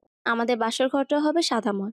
বিয়ের রাতটা তো আর 5টা বাসর রাতের মতো হয়নি, তবে আজকের রাতটা ও স্পেশাল করে তুলবে। সুন্দর করে সাজলো। ঘরটা পুরো সাদা দিয়ে রূপান্তর করে তুললো ইয়াসিবা। সাদা রং শুদ্ধতা ও সততার প্রতীক। একে অপরের প্রতি স্বচ্ছতা বোঝাতে কিংবা নতুন সূচনার সঙ্গে যুক্ত করা হয় এই রং। আর ইয়াসিবা আর আফ্রিদ তো তাদের ভালোবাসার সংসারটা সূচনা করতে চাইছে আবারও। সাদা ফেরি লাইটগুলো যেন ঘরের সৌন্দর্য আরো বৃদ্ধি করে দিয়েছে। চারিদিকে একবার নজর বুলিয়ে নিল ইয়াসিবা। একদম পারফেক্ট। আফ্রিদ কতটা খুশি হবে তার মনের মতো আজ সবকিছু সাজিয়েছে ইয়াসিবা। মাথায় একটা লাল ওড়না দিয়ে ঘুমটা দিয়ে বসলো। আফ্রিদের আসার সময় প্রায় হয়ে এসেছে। কাজ শেষে জলদি ফিরে আসে বাড়িতে আফ্রিদ। কেন যেন তার ইয়াসিবাকে ছাড়া এক মুহূর্ত থাকতে ইচ্ছে করে না। কেন যেন মন চায় মেয়েটা একেবারে বুকের মাঝে জাপটে ধরে রাখতে, যাতে কেউ তাকে ইয়াসিবা থেকে আলাদা করতে না পারে। বাড়িতে এসে ডাইনিং এ ইয়াসিবা না দেখে ভ্রু কুঁচকে ফেলে আফ্রিদ। কোথায় গেল মেয়েটা? প্রতিদিন তো এখানে অপেক্ষা করে তার জন্য। ইয়াসিবাকে আশেপাশে না দেখতে পেয়ে একজন সার্ভেন্টকে ডাক দেয় আফ্রিদ। সে এগিয়ে এসে বলে, জি বলুন ছোট স্যার। তোমাদের ম্যাম কোথায়? বিনিময়ে একটা চিরকুট এগিয়ে দেয় লোকটি আফ্রিদের দিকে। কিছুক্ষণ চিরকুটটার দিকে তাকিয়ে থেকে আফ্রিদ সার্ভেন্টকে চলে যেতে বলল। তারপর চিরকুটটা খুলে দেখে সেখানে গোটা গোটা অক্ষরে বেশ সুন্দর করে লেখা, খাবারটা খেয়ে উপরে আসবেন, তার আগে নয়। নিচের গেস্ট রুম থেকে হাত মুখ ধুয়ে তারপর খেয়ে দিয়ে আসেন।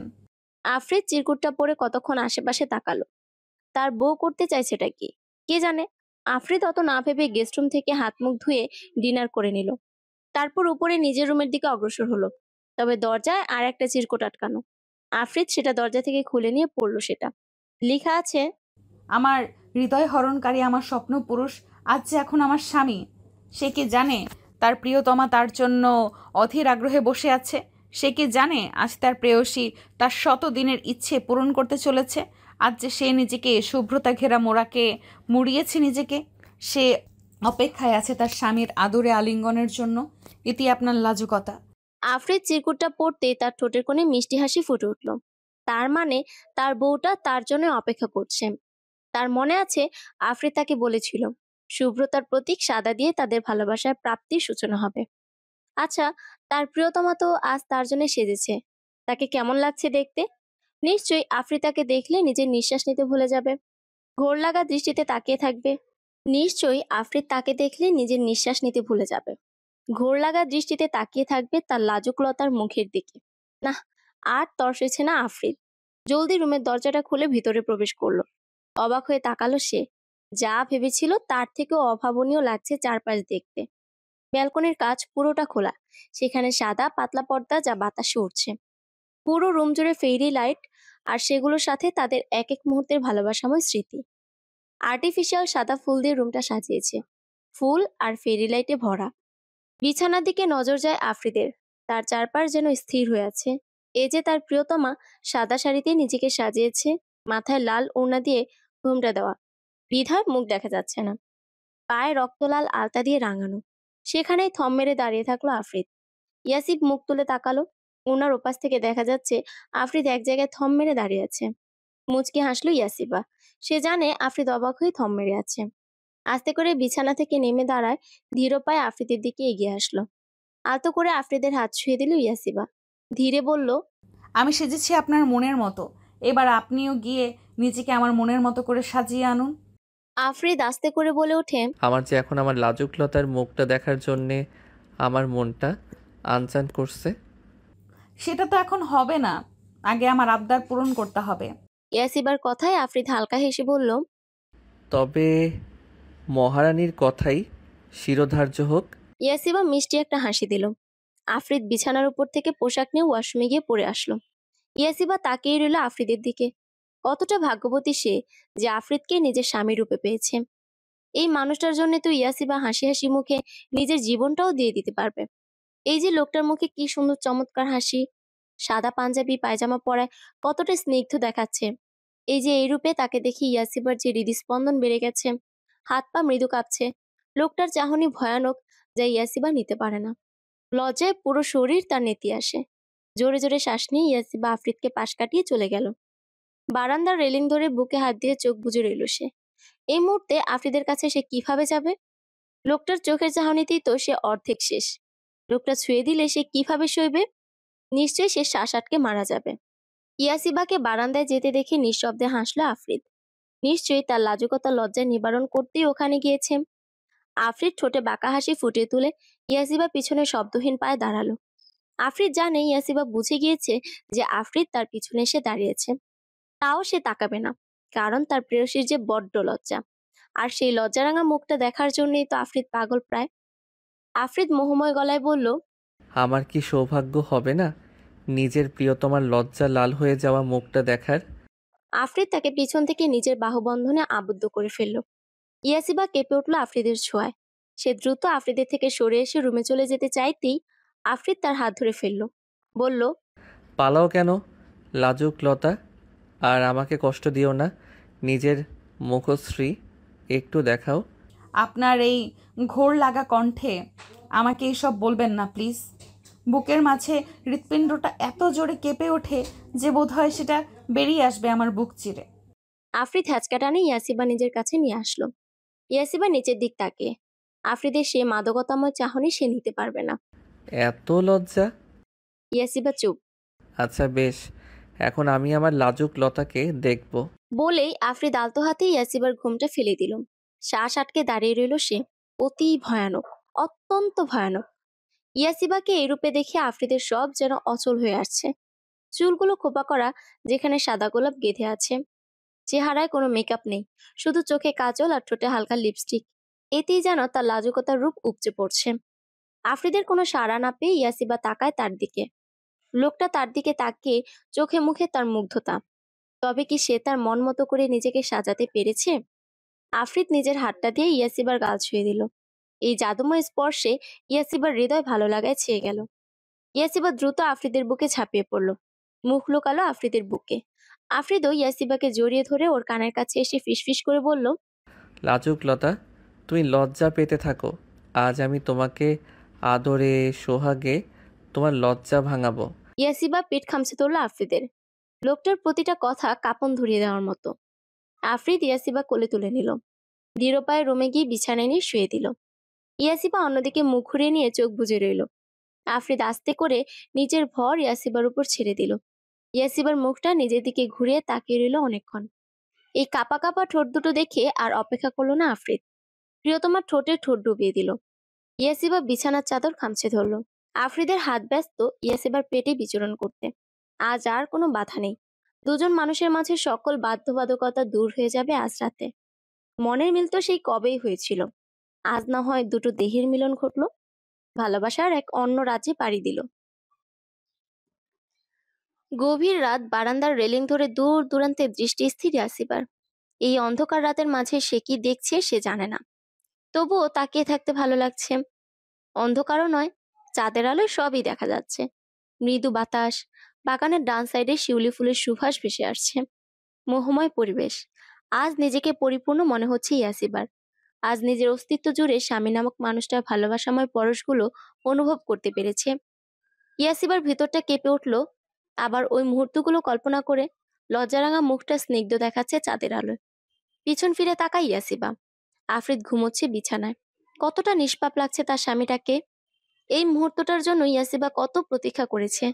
সে আর আফ্রিদের সংসার হবে, ছোট্ট একটা সংসার, সেখানে থাকবে শুধু ভালোবাসা, ভালোবাসা আর ভালোবাসা। ইয়াসিবার ঠোঁটের কোণে প্রাপ্তির হাসি, আর সে ব্যস্ত চোখ বুজে আফ্রিদের ঘ্রাণ নিতে। হ্যাঁ, আফ্রিদের শরীরের ঘ্রাণ। এই যে সে এখন আফ্রিদের একটা টি শার্ট গায়ে দিয়ে আছে, সেখান থেকেই আসছে। কি মন মাতানো সেই ঘ্রাণ। টি শার্টটা আরেকটু টেনে নাকের কাছে এনে লম্বা করে শ্বাস টেনে নেয় ইয়াসিবা। স্বামীর সোহাগে বুঝি এত সুখ। ইয়াসিবার তো এত সুখে মরে যেতে ইচ্ছে করে। হালকা একটু নড়াচড়া করে পাশে হাত রাখতেই কারো অস্তিত্ব টের না পেয়ে পাশটা ভালোভাবে হাতে চোখ খুলে তাকায় আফ্রিদ। ভালোভাবে দেখে তার বউটা এখানে নেই। তাহলে গেল কোথায়? আস্তে করে উঠে বসে আফ্রিদ। রুমের চারিদিকে নজর বুলাতে বারান্দায় একটা পরীকে দেখতে পায় সে। পরী? হ্যাঁ, পরী তো। তার বউটা তো তার কাছে পরী। আফ্রিদ একদৃষ্টিতে সে তাকিয়ে রইল। তার বউটার এই মোহময় রূপ দেখে যে আফ্রিদের আবারও নেশা লেগে যাচ্ছে। এই যে ওর টি শার্ট পরে আছে, যা হাঁটুর থেকে একটু উপরে, আর টি শার্টটা ঢোলা হয় তার একপাশে কাঁধ দেখা যাচ্ছে। টি শার্টের হাতা কাঁধের নিচে পড়ে আছে বিধায় চাঁদের আলোয় ওর ফর্সা কাঁধটা জল করছে। আফ্রিদ ব্লাঙ্কেটটা সরিয়ে আস্তে করে নেমে দাঁড়ায় বিছানা থেকে। তারপর ধীর পায়ে হেঁটে গিয়ে দাঁড়ায় ইয়াসিবার পিছনে। তারপর আলতো হাতে জড়িয়ে নেয় নিজের প্রিয়তমাকে নিজের বাহু বন্ধনে। এদিকে কোমরে কারো হাতে স্পর্শ পেয়ে চোখ খুলে ইয়াসিবা। এটা যে তার আফ্রিদ সে ভালো মতোই জানে। সেও গায়ের সম্পূর্ণ ভর ছেড়ে দিল আফ্রিদের গায়ের উপর। আফ্রিদ ইয়াসিবার কানে ফিসফিস করে বলল, আমার টি শার্ট পরে আমাকেই পাগল করা হচ্ছে। অবশ্য এতে আমার কোনো প্রবলেম নেই। তোমাকে অনেক হট লাগে আমার টি শার্টগুলোতে। তুমি চাইলে আমার সামনে দিনরাত 24 ঘন্টা এগুলো পরেই থাকতে পারো, তবে শুধু আমার সামনে। এদিকে ইয়াসিবা পারে না মাটি খুঁড়ে তার মাঝে ঢুকে যেতে। সে তো ভুলেই গিয়েছিল যে ওর গায়ে আফ্রিদের টি শার্ট। সে আফ্রিদের হাত ছাড়িয়ে চলে যেতে নিতেই আফ্রিদ তার হাত ধরে ফেলে এবং আবার ওকে টেনে নিজের কাছে নিয়ে আসে। আফ্রিদ বলল, আমাকে নেশা লাগিয়ে দিয়ে এখন পালানো হচ্ছে বুঝি? কিন্তু আমি তো পালাতে দিব না। আফ্রিদ ইয়াসিবার গালে নিজের ঠোঁট দিয়ে স্লাইড করছে। এক পর্যায়ে ঠোঁট জোড়া গলার খাঁজে আসতেই সেখানে শব্দ করে চুমু খায় আফ্রিদ। কেঁপে উঠে নিজেকে আফ্রিদের বুকের মাঝে আরো লেগে গেল ইয়াসিবা। এই লোকটার ছোঁয়া ভয়ানক, একদম রক্ত হিম করে দেওয়ার মতো। আফ্রিদ কোলে তুলে নিয়ে ইয়াসিবাকে নিয়ে বিছানায় গিয়ে বসলো। ইয়াসিবা এখনো তার কোলে। আফ্রিদ নিজের আঙুলগুলো ইয়াসিবার আঙুলগুলোর খাঁজে পুরে দিল। তারপর ইয়াসিবার হাতের উল্টো পাশে চুমু খেলো। ইয়াসিবা আফ্রিদের মুখের দিকে তাকিয়ে এই লোকটাকে আজ কতটা খুশি দেখাচ্ছে। সে খুশি দেখার জন্যই তো অতীতে ওইসব করেছিল। কিন্তু ও তো আর জানতো না যে তার ওইসব করাতে তার প্রিয় এতটা কষ্ট পাবে। তবে যদি সে সত্যিটা জেনে যায়, এত কষ্ট করে এত সব করার পরেও সত্যিটা জেনে যায়, তবে কিভাবে সামলাবে সে আফ্রিদকে? চিন্তা থেকে বেরিয়ে আসে আফ্রিদের কথাই ইয়াসিবা। কি আছে তোমার মাঝে? হ্যাঁ, এই মেয়ে, বলো না কি আছে? কেন আমি তোমার থেকে দূরে থাকতে পারি না এক মুহূর্ত? ইচ্ছে হয় তোমাকে একদম নিজের সাথে পিষে ফেলি। কি জাদু করলে বলো তো আমায়? ভালোবাসেন বলেই তো আমাকে কাছে চান। ইয়াসিবার কথায় আলতো হাসে আফ্রিদ। দুষ্টুমি স্বরে বলল, তুমি বুঝি চাও না আমাকে তোমার কাছে? সাথে নিজের চোখ জোড়া চেপে বন্ধ করে ফেলে ইয়াসিবা। লোকটা চরম অসভ্য। সে তো জানে তার বউটা কত লজ্জা পায়। এই জন্য সে তাকে লাজুক লতাও ডাকে। তাও সে বারবার ইয়াসিবাকে লজ্জা দেয়। গালগুলো গরম হয়ে আছে ইয়াসিবার, সাথে লাল টকটকে। আফ্রিদ সেখানে আলতো করে একটা কামড় বসিয়ে দিল। হালকা ব্যথায় আর্তনাদ করে ওঠে ইয়াসিবা। তারপর রাগান্বিত দৃষ্টিতে তাকায় আফ্রিদের দিকে। আফ্রিদের ঠোঁটের কোণে দুষ্টু হাসি। মুহূর্তেই সব রাগ গলে পানি হয়ে গেল ইয়াসিবার। এই লোকটার সাথে একটুও রাগ করতে পারে না ইয়াসিবা। ইয়াসিবা মুখ ফুলিয়ে কামড়ের জায়গায় হালকা করে ডলে বলল, এটা কি করলেন? কি করলাম? এই যে আমার গালে যা করলেন। আদর দিলাম আমার বউটাকে। বাঁকা হেসে বলল আফ্রিদ। এমন ভয়ানক আদর আমার চাই না। তাই? তাহলে তো আজ এই ভয়ানক আদরে স্পর্শ দিয়েই মাতিয়ে রাখবো তোমাকে। কথাটা বলেই আর এক মুহূর্ত আফ্রিদ দেরি না করে ইয়াসিবাকে বিছানায় শুয়ে দিল। ইয়াসিবা কিছু বলতে নিবে তার আগেই ওর ঠোঁটে ঠোঁট বসিয়ে চুমু খেতে লাগলো আফ্রিদ। এদিকে ইয়াসিবা কতক্ষণ অবাক হয়ে রইল। পরক্ষণে আফ্রিদের ভালোবাসায় নিজেকে বিলিয়ে দিল সে। অ্যালার্মের আওয়াজে ঘুম ভাঙে আফ্রিদের। ঘুমো চোখে নিজের বুকে ঘুমন্ত ইয়াসিবাকে দেখে মুচকি হাসে আফ্রিদ। কাল রাতে সে ইয়াসিবাকে পুরোপুরি নিজের করে নিয়েছে। ওদের মাঝে আর কোনো দূরত্ব নেই। ভালোবেসে ভালোবাসার বন্ধনে আবদ্ধ করেছে এক পবিত্র সম্পর্কে। ইয়াসিবার চুলগুলো ওর চোখ মুখ ঢেকে রেখেছে আফ্রিদ। আলতো হাতে তা সরিয়ে দিল। ইয়াসিবা হালকা নড়ে চড়ে আরো যেন নিবিড়ভাবে আফ্রিদের বুকের সাথে লেপ্টে রইল। আলতো ইয়াসিবার গালে হাত দিয়ে পরম যত্নে হাত বুলিয়ে দিয়ে আদুরে ভাবে ডাকলো। বউ, ও বউ। ইয়াসিবা আফ্রিদের বুকের মাঝে মুখ লুকিয়ে বলল, হুম। ওঠো, ভার্সিটিতে যাবে না? আজ তো নামাজটাও মিস হয়ে গেল। সেটা তো তো তো আপনার জন্যই হয়েছে। ঘুমো কণ্ঠ ভেঙে ভেঙে বলল ইয়াসিবা। এদিকে ইয়াসিবার এমন ঘুমো কণ্ঠস্বর শুনে যেন এক মুহূর্তের জন্য আফ্রিদের হৃদস্পন্দন থেমে গেল। আফ্রিদ বলে ওঠে, এমন ঘুমের রেশ কণ্ঠে কথা বলে আমাকে হার্ট অ্যাটাক করাতে চাও? চোখ জোড়া খুলে মুচকে হাসে ইয়াসিবা। তারপর আফ্রিদের বুকে চুমু খেলো। এদিকে আফ্রিদ থ হয়ে আছে। সে কি স্বপ্ন দেখছে নাকি বাস্তব? মানে তার লাজুকলতা তাকে চুমু খেয়েছে, তাও নিজ থেকে। আফ্রিদ বড় বড় চোখ করে তাকিয়ে থেকে বলল, এই আমি কি স্বপ্ন দেখছি নাকি বাস্তব? তুমি আমাকে চুমু খেয়েছো? মুহূর্তে ইয়াসিবা লাল নীল হয়ে গেল। এই লোকটা এমন কেন? বুঝে না ইয়াসিবা। সে তো চুমুই খেয়েছে, সেটা এভাবে বলার কি আছে? থুর। বলে উঠে যেতে নিতেই আফ্রিদ হাত ধরে নিল। কোথায় যাচ্ছ? কেন ওয়াশরুমে? ভার্সিটি যাব তো। আফ্রিদ দুষ্টু হেসে বলল। একবার নিজের দিকে তাকাও। আফ্রিদের কথা ইয়াসিবা নিজের দিকে একবার তাকায়, আবার আফ্রিদের দিকে তাকিয়ে চকিত নয়নে আবারও নিজের দিকে তাকিয়ে বিদ্যুৎ বেগে ব্ল্যাঙ্কেটের নিচে ঢুকে আফ্রিদের বুকের মাঝে লুকিয়ে গেল। তা দেখে আফ্রিদ শব্দ করে হেসে দিল। হাসতে হাসতে আফ্রিদের চোখের কোণে পানিও এসে গেছে। ঘুমের চোটে ইয়াসিবা যে কিছু পড়েনি সেটা ভুলেই গিয়েছিল। আর এটা দেখে আফ্রিদ হাসছে। আফ্রিদ হাঁপাতে হাঁপাতে বলে, এখন লজ্জা পাচ্ছ কেন? নিজের বোকামিতে এখন নিজে কাবু হয়ে গিয়েছে। ইয়াসিবা ব্ল্যাঙ্কেটের নিচে থেকেই আফ্রিদের পেটে চিমটি কেটে দিল। ব্যথা পেয়ে আফ্রিদ বলল, উফ, চোরের মতো লুকিয়ে চিমটি কাটছো কেন? আপনি আস্ত একটা খবিশ, বজ্জাত, অসভ্য লোক। ইয়াসিবা ব্ল্যাঙ্কেটের নিচে থেকেই বলল। আফ্রিদ নিঃশব্দে হেসে ইয়াসিবাকে ব্ল্যাঙ্কেট সব পাজা কোলে তুলে নিল। ভয় পেয়ে ইয়াসিবা চেঁচিয়ে ওঠে। কি করছেন কি আপনি? টেক ইট ইজি ওয়াইফি, আজ আমরা রোমান্টিক শাওয়ার নিব। প্রচুর রোমান্টিক শাওয়ার? আমি তো রোমান্টিক শাওয়ার নিব না। আপনি আমাকে নামান। না হয় আপনি আগে ফ্রেশ হয়ে আসুন, না হয় আমাকে যেতে দিন। না, আগে আমি যাব না, তুমি দুজন একসাথে ফ্রেশ হব। না। ইয়াসিবার চিৎকারে কোনো লাভ হলো না। আফ্রিদ তাকে নিয়ে ওয়াশরুমে ঢুকে গেল। দীর্ঘ 1 ঘন্টা গোসল নিয়ে বের হয়ে আসে দুজনে। ইয়াসিবা ড্রেসিং টেবিলের সামনে বসে চুল মুছছে আর চোখে তাকাচ্ছে লোকটার দিকে, যে আপাতত রেডি হতে ব্যস্ত। তাকে দেখে বুঝাই যাচ্ছে না যে এই লোকটা কিছুক্ষণ আগে কিসব কাণ্ড করে এসেছে। হলো তোমার? হুম। ইয়াসিবা মুখ ভেঙচি কাটলো। মুখ ভেঙচি কাটছো কেন? আমার ইচ্ছে।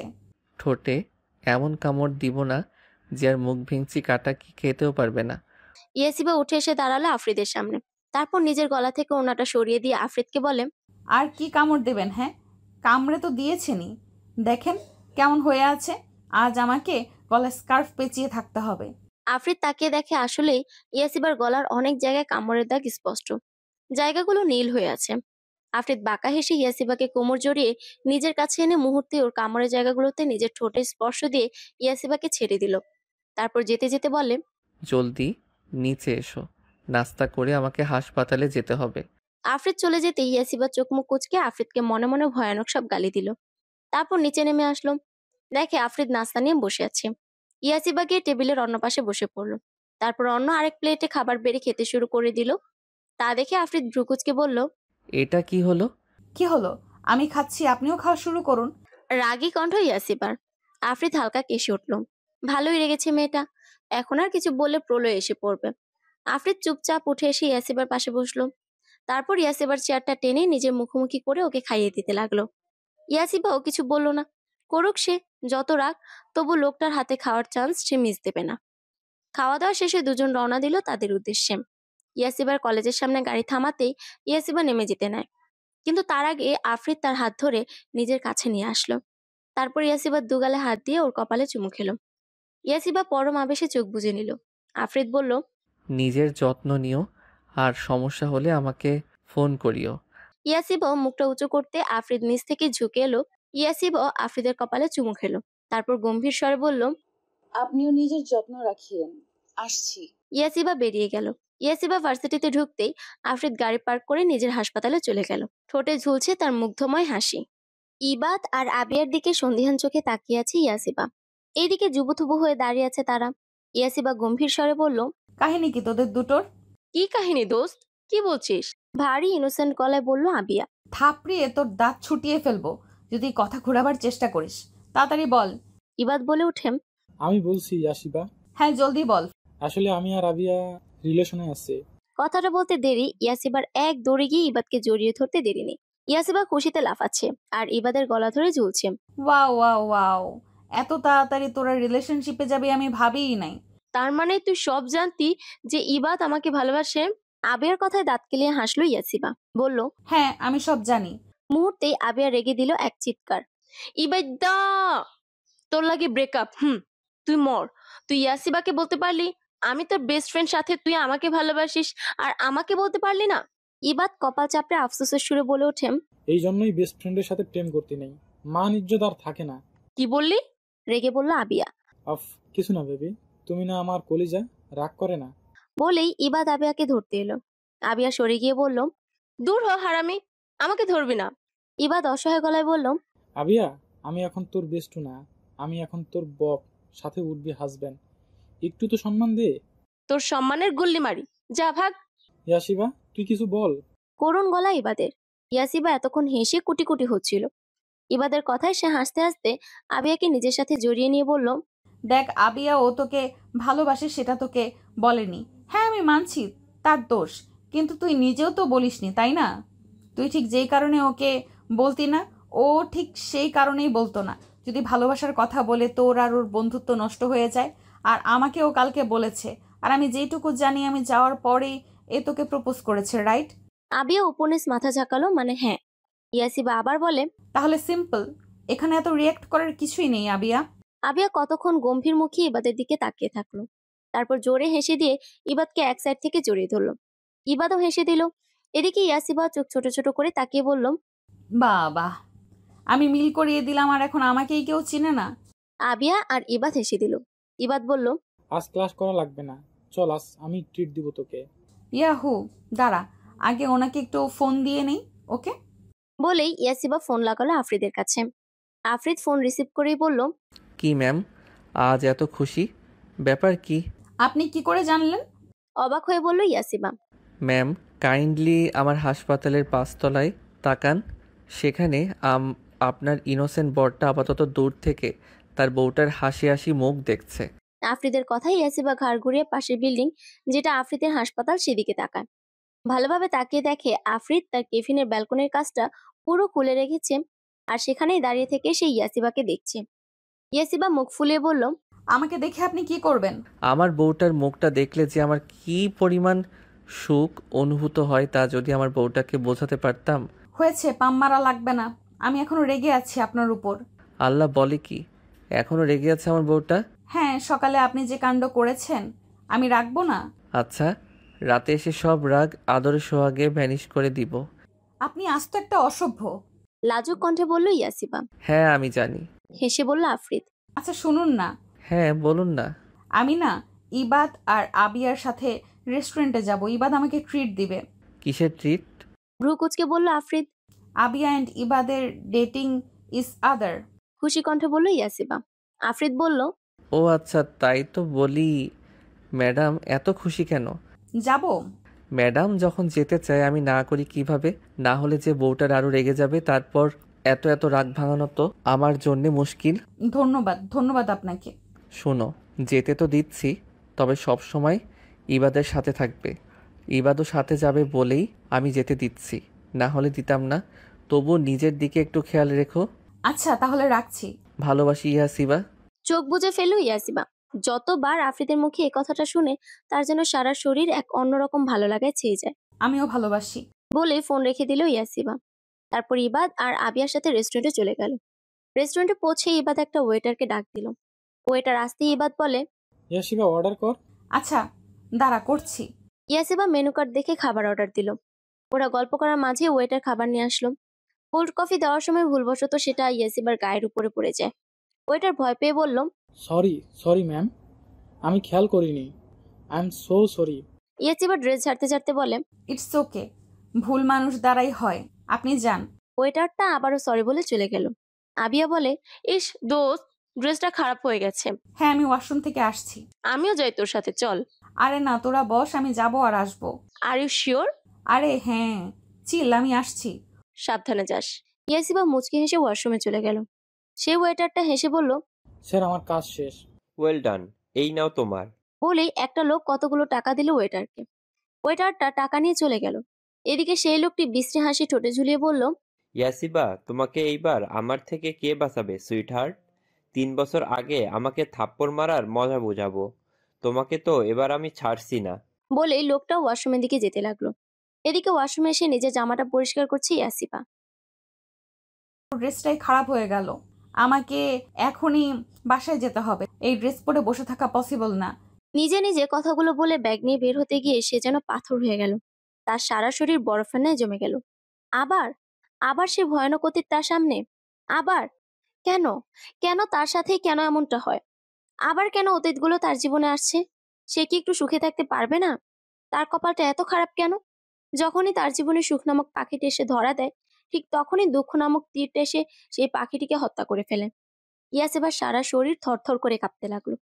তা দেখে সামনে থাকা ব্যক্তিটি বিকট হেসে বলল, কি সুইট হার্ট, আমাকে দেখে বুঝি খুব খুশি হওনি? আমাকে এত তাড়াতাড়ি ভুলে গেলে? আমরা যে একে অপরকে কত ভালোবাসতাম ভুলে গেলে? ইয়াসিবা ভয়ত চোখে তাকিয়ে রইল স্রেফ। ব্যক্তিটি বাঁকা হেসে ইয়াসিবার দিকে আগাতে লাগলো। ইয়াসিবা তাকে আগাতে দেখে ভয় পেয়ে পিছাতে লাগলো। যখন একেবারে ওয়াশরুমের দেয়ালে পিঠ থেকে গেল, তখন ইয়াসিবা শব্দ করে কেঁদে দিল। ব্যক্তিটি জলদি ইয়াসিবার কাছে এসে ওকে ধরতে গেলে ইয়াসিবা সাইড কেটে সরে যায়। ব্যক্তিটি অভিনয়ের মতো বলে, আরে আরে, কাঁদছো কেন? কাঁদো না। তুমি তো আমাকে ভালোবাসো, তাই না? আসো, আমার কাছে আসো। ইয়াসিবা কাঁদতে কাঁদতে পিছিয়ে গেল। ইয়াসিবা ভয়ে কাঁদতে কাঁদতে বলে, কেন আবার এসেছেন? প্লিজ চলে যান। আমি একটু সুখ চাই। প্লিজ আফ্রিদের সাথে আমাকে একটু সুখে থাকতে দিন প্লিজ। তা তো হচ্ছে না বেবি। বলেই ব্যক্তিটি ইয়াসিবার মুখে রুমাল চেপে ধরলো। রুমালে অজ্ঞান করার ওষুধ লাগানো ছিল, তাই ইয়াসিবা চোখে সব ঘোলা দেখতে লাগলো। চোখ বুজার আগে সে অস্ফুট স্বরে বলে উঠল, আকাশ, কাজটা ভালো করলেন না। আমার আফ্রিদ ছাড়বে না আপনাকে। ইয়াসিবা অজ্ঞান হয়ে পড়ে গেল। রেস্টুরেন্টের প্রতিটা কোণায় তন্ন তন্ন করে ইয়াসিবাকে খুঁজে বেড়াচ্ছে আফ্রিদ, কিন্তু তার ইয়াসিবা কোথাও নেই। একসময় খুঁজে না পেয়ে চেয়ারে ধপ করে বসে পড়ে আফ্রিদ। ইবাদ এগিয়ে এসে অনুতপ্ত গলায় বলল, আই এম সরি ভাইয়া, সব আমার জন্য হয়েছে, আমি ওর খেয়াল রাখতে পারিনি, আমায় ক্ষমা করুন ভাইয়া। ইবাদের কথায় চোখ তুলে তাকায় আফ্রিদ। চোখ দুটো তার লাল টকটকে হয়ে আছে। এখনই বুঝি রক্ত ঝরবে চোখ থেকে, এমন অবস্থা। ইবাদ ভয় পেয়ে গেল, বলল, ভাইয়া আপনি ঠিক আছেন? আমাকে ক্ষমা করুন ভাইয়া। আফ্রিদ উঠে দাঁড়ালো। অত্যন্ত ঠান্ডা গলায় বলল, তোমার কোনো দোষ নেই ইবাদ, যা হওয়ার হয়েছে। এখন আমাদের এটা খুঁজে বাহির করতে হবে যে এসবের পিছনে আসলে কে। আর একবার যদি আমি তাকে ধরতে পারি, আই সোয়ার জ্যান্ত মাটিতে পুঁতে দিব তাকে। লাস্ট কথাটা চোয়াল শক্ত করে বলল আফ্রিদ। আমাদের এখন সিসিটিভি ফুটেজ চেক করতে হবে, চলো ইবাদ। বলেই ধূপধাপ পা ফেলে চলে গেল আফ্রিদ। আফ্রিদকে ইবাদ আর আবিয়াই ফোন করে এখানে এনেছে। আসলে তারা ইয়াসিবাকে অনেকক্ষণ যাবত না আসতে দেখে আবিয়া গিয়ে ওয়াশরুম চেক করে দেখে সেখানে কেউ নেই। এই কথা ইবাদকে বলায় ইবাদ রেস্টুরেন্টের ম্যানেজারকে নিয়ে পুরো রেস্টুরেন্ট চেক করে, কিন্তু কোথাও ইয়াসিবাকে না পেয়েই তারা আফ্রিদকে কল করে। আর ইয়াসিবাকে পাওয়া যাচ্ছে না শুনে প্রায় বিদ্যুৎ বেগে এখানে এসে হাজির হয়েছে আফ্রিদ। এসেই সে কি পাগলামো পুরো রেস্টুরেন্ট মাথায় উঠিয়ে ফেলেছে। চোখ জোড়া আস্তে আস্তে খুলে তাকায় ইয়াসিবা। মাথাটা প্রচুর ব্যথা করছে তার। হালকা করে নড়ে উঠতেই সে বুঝতে পারে তার হাত পা মুখ সব বাঁধা, আর তাকে মেঝেতে ফেলে রাখা হয়েছে। চেয়েও ইয়াসিবা চিৎকার করতে পারছে না। চোখের অশ্রুগুলো অবিরাম ঝরতে লাগলো। এ কোন বিপদে পড়লো সে? আল্লাহ তাআলা কেন তার আফ্রিদের সাথে এমনটা করে? কি পাপ করেছিল তারা? ভালোই তো বেসেছিল একে অপরকে। তাহলে হঠাৎ কারো পায়ের আওয়াজ পেতে দ্রুত চোখ জোড়া বন্ধ করে ফেলে। সে জানে তাকে যদি সজাগ দেখে তাহলে হয়তো অনেক খারাপ কিছু হতে পারে। তাই সে চোখ বন্ধ করে রইল। রুমে প্রবেশ করে মেঝেতে তাকায় আকাশ। দেখে ইয়াসিবা এখনো অজ্ঞান। আকাশ বলল, এরও তো দেখি এখনো জ্ঞান ফেরেনি। এর মুখে পানি ছুঁড়ে মারো। অনেক জ্বালিয়েছে, এইবার এর শেষ হবেই হবে। ওকে মরতে হবে। ঠিক বলছো আকাশ, একে আর বাঁচতে দেয়া যাবে না। 3 বছর আগে অনেক প্ল্যান করে ওকে আফ্রিদির জীবন থেকে সরিয়েছি, কিন্তু এইবার চিরতরে ওকে সরাতে হবে। আমার এত কষ্ট, এত এত প্ল্যান সব বিফলে গিয়েছে। আফ্রিদি সেই ওকেই বিয়ে করেছে, কিন্তু আর না, এই রাস্তার টোকাইয়া মেয়েকে আমি কিছুতেই আফ্রিদির বউ মানতে পারবো না। আর এখন তো ও বিশাল সম্পত্তির মালিক, একে মেরে ফেললেই সেই সব সম্পত্তি আফ্রিদির হয়ে যাবে, আর ও মরলে আফ্রিদি এমনিতেই ভেঙে পড়বে। সেই সুযোগ কাজে লাগিয়ে আমি সব সম্পত্তি আমার নামে করে নিব, তারপর আফ্রিদিকেও মেরে ফেলবো। আর এমন মৃত্যু দেব যাতে সবাই ভাবে মানসিক চাপ সহ্য করতে না পেরে ডাক্তার আফ্রিদির মৃত্যু হয়েছে। বলেই অট্টহাসিতে ফেটে পড়ল কায়া চৌধুরী। আপনার প্ল্যান কিন্তু ফ্লপ যায়নি। 3 বছর আগে যদি ইয়াসিবা মরেই যেত তাহলে এত এত সম্পত্তি আমরা পেতাম কিভাবে? একদিক দিয়ে ভালোই হয়েছে। শয়তানি হাসি আকাশের ঠোঁটে। হ্যাঁ, ঠিক বলছো। এর সম্পূর্ণ ক্রেডিট তোমার, আকাশ। Thanks ma'am. কিন্তু আমার একটা বিষয়ে ভয় লাগছে। চিন্তিত কণ্ঠ কায়া চৌধুরীর। কি? আফ্রিদি কিন্তু অনেক চালাক। আমার চিন্তা এই নিয়ে যে ও সব জেনে ফেললে সব ধ্বংস করে দিবে। আরে টেনশন করিয়েন না ম্যাম, আমি এমন কোনো চিহ্নই রাখিনি যেটা দিয়ে ও বুঝবে। তাই যেন হয়, আকাশ। আকাশ আর কায়া চৌধুরী এক পলক ইয়াসিবার দিকে তাকিয়ে চলে গেল। ওরা যেতে চোখ খুলে তাকায় ইয়াসিবা। সে নিজের কানকে বিশ্বাস করতে পারছে না। এতদিন সে ভাবতো আফ্রিদকে কায়া চৌধুরী অনেক ভালোবাসে, আর সেই জন্য একটা এতিম অনাথ মেয়েকে নিজের ছেলের বউ হিসেবে মানতে পারবে না, এই জন্যই ওইসব করেছিল। কিন্তু এখানে তো প্ল্যান অন্য। মানুষটা এতটা খারাপ কি করে হতে পারে? সামান্য সম্পত্তির জন্য এত জঘন্য কাজ করলো তারা। আরে তারা যদি একবার বলতো যে তারা সম্পত্তির জন্য এসব করছে, তাহলে ইয়াসিবা আর আফ্রিদ দুজনেই হাসি মুখে তা দিয়ে দিত, তবুও তোরা একটু সুখে থাকতো। না, আর কিছু ভাবতে পারছে না ইয়াসিবা। চোখের জলে ঝাপসা দেখছে সে। তার এটা ভেবে কান্না পাচ্ছে, আফ্রিদ যদি এসব সত্যি জেনে যায় তাহলে সে একেবারে ভেঙে গুড়িয়ে যাবে। সামলানো অনেক কষ্ট হয়ে যাবে তাকে। মানুষ ঠিকই বলে, সৎ মা কখনো আপন মায়ের জায়গা নিতে পারে না। আফ্রিদ যদি জানতে পারে কায়া চৌধুরী তার আপন মা না, তাহলে ওর যে কি হবে। ইয়াসিবা মাথা ব্যথায় ছিঁড়ে যাচ্ছে। এসব আর ভাবতে পারছে না।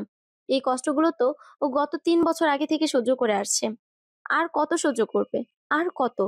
কান্নায় ভেঙে পড়ল ইয়াসিবা। সিসিটিভি রুমে দাঁড়িয়ে আছে আফ্রিদ, ইবাদ আর আবিয়া। ম্যানেজার তাদের সিসিটিভি ফুটেজ দেখাচ্ছে। হঠাৎ আফ্রিদ চেঁচিয়ে উঠল, স্টপ দেয়ার। এখানেই প্রবলেম। এই ওয়েটারটাকেই আমার সামনে হাজির করো। আসলে তখন যে ওয়েটারটা ইয়াসিবার গায়ে কোল্ড কফি ফেলে দিয়েছিল সেই ওয়েটারকেই আনতে বলছে। ইবাদ বলে উঠল, কিন্তু ভাইয়া এই ওয়াটারটা তো কিছু করেনি, ওটা ভুলই হয়েছিল। আফ্রিদ গম্ভীর স্বরে বলল, না ইবাদ, এটা ভুলবশত না। এখানে ভালোভাবে খেয়াল করলেই বোঝা যাচ্ছে যে সে ইচ্ছে করে কোল্ড কফিটা ফালিয়েছে। খেয়াল করে দেখো তুমি। ইবাদ আর আবিয়া ফুটেজটা ভালো করে দেখলো। আবিয়া জোরে বলে ওঠে, আসলে ভাইয়া আপনি ঠিক বলেছেন। আফ্রিদ ম্যানেজারকে বলল, আপনারা এতটা ইরেসপন্সিবল কিভাবে হন? এই আপনাদের সিকিউরিটি সিস্টেম।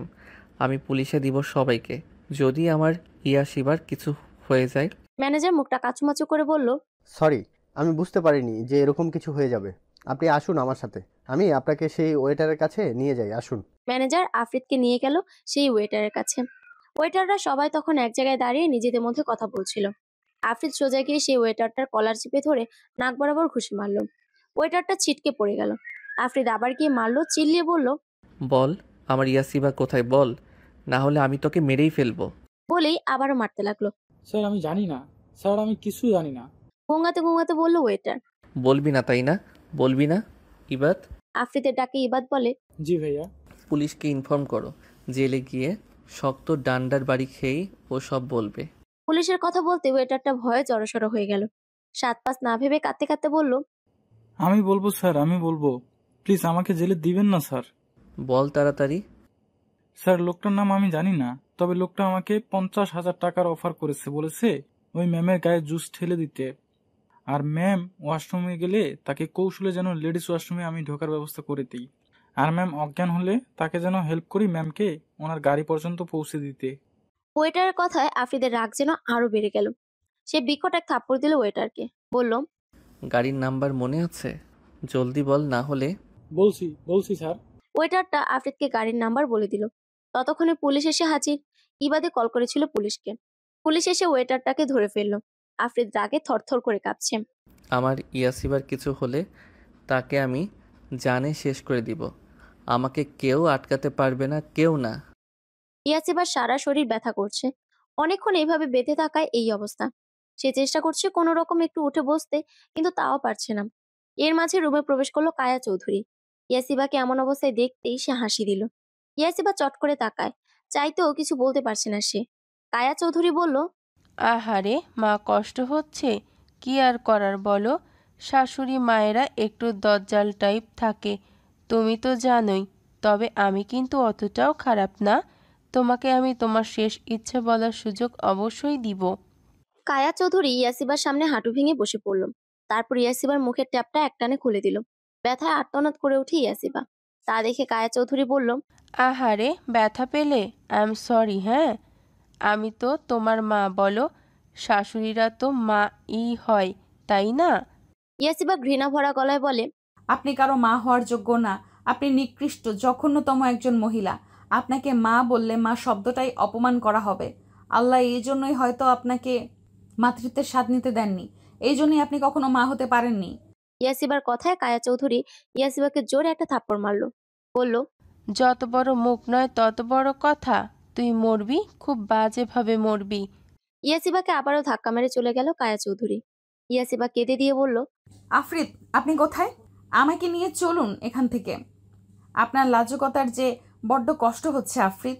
কায়া চৌধুরী থাপ্পড় দেওয়ায় ইয়াসিবার ঠোঁট ফেটে রক্ত বের হচ্ছে। আবার ধাক্কা দেওয়ায় দেয়ালে গিয়ে বাড়ি খায় ইয়াসিবা। কপালটাতেও প্রচন্ড চোট পায়, যার ফলে আবারও জ্ঞান হারায় ইয়াসিবা। ইয়াসিবাকে একটা চেয়ারের উপর দাঁড় করিয়ে রাখা হয়েছে। ওর হাত পা তখনও বাঁধা, গলায় দড়ি পেঁচানো, আর দড়িটা ঝুমুর বাতির সাথে লাগানো। ইয়াসিবা একটু কাঁদছে না। ওর বিশ্বাস ওর আফরিদ আসবেই ওকে বাঁচাতে। সেই ভরসাতেই আছে ও। কায়া চৌধুরী বললেন, কি মরণে ভয় নেই তোর? যে একটু পরেই ইন্নাল ইল্লাহ হয়ে যাবে, তবুও চোখে মুখে এত তেজ। ইয়াসিবা তাচ্ছিল্য হেসে বলল, আমি মরণকে কেন ভয় পাবো? মরণকে ভয় পেলে 3 বছর আগেই মরে যেতাম। ভয় পাই না বলেই বেঁচে আছি। কায়া চৌধুরী রেগে ইয়াসিবার চেয়ার ধাক্কা দিতে যাবে, আর তখনই আফরিদ পুলিশ নিয়ে সেখানে হাজির হয়। বাহিরে যত পাহারাদার ছিল তাদের নিঃশব্দে মেরে ওরা ভিতরে প্রবেশ করেছে বিধায় ওরা টের পায়নি। অফিসার জোরে বলল, stop there, you are now under arrest Mrs. Kaya Chowdhury ঘুরে তাকায়। চোখে মুখে তার রাগ স্পষ্ট। সে রেগে বলল, এক পাও কেউ নড়াবে তো আমি চেয়ার ধাক্কা দিয়ে ফেলে দিব। ইয়াসিবা আফরিদের দিকে তাকিয়ে আছে। সে কেমন অদ্ভুতভাবে কায়া চৌধুরীকে দেখছে, যেন কত বড় একটা ঝটকা পেয়েছে। আফরিদ কাপা গলায় ডাকলো। মা। কায়া চৌধুরী হুঙ্কার দিয়ে উঠল, চুপ! কিসের মা? হ্যাঁ, কিসের মা?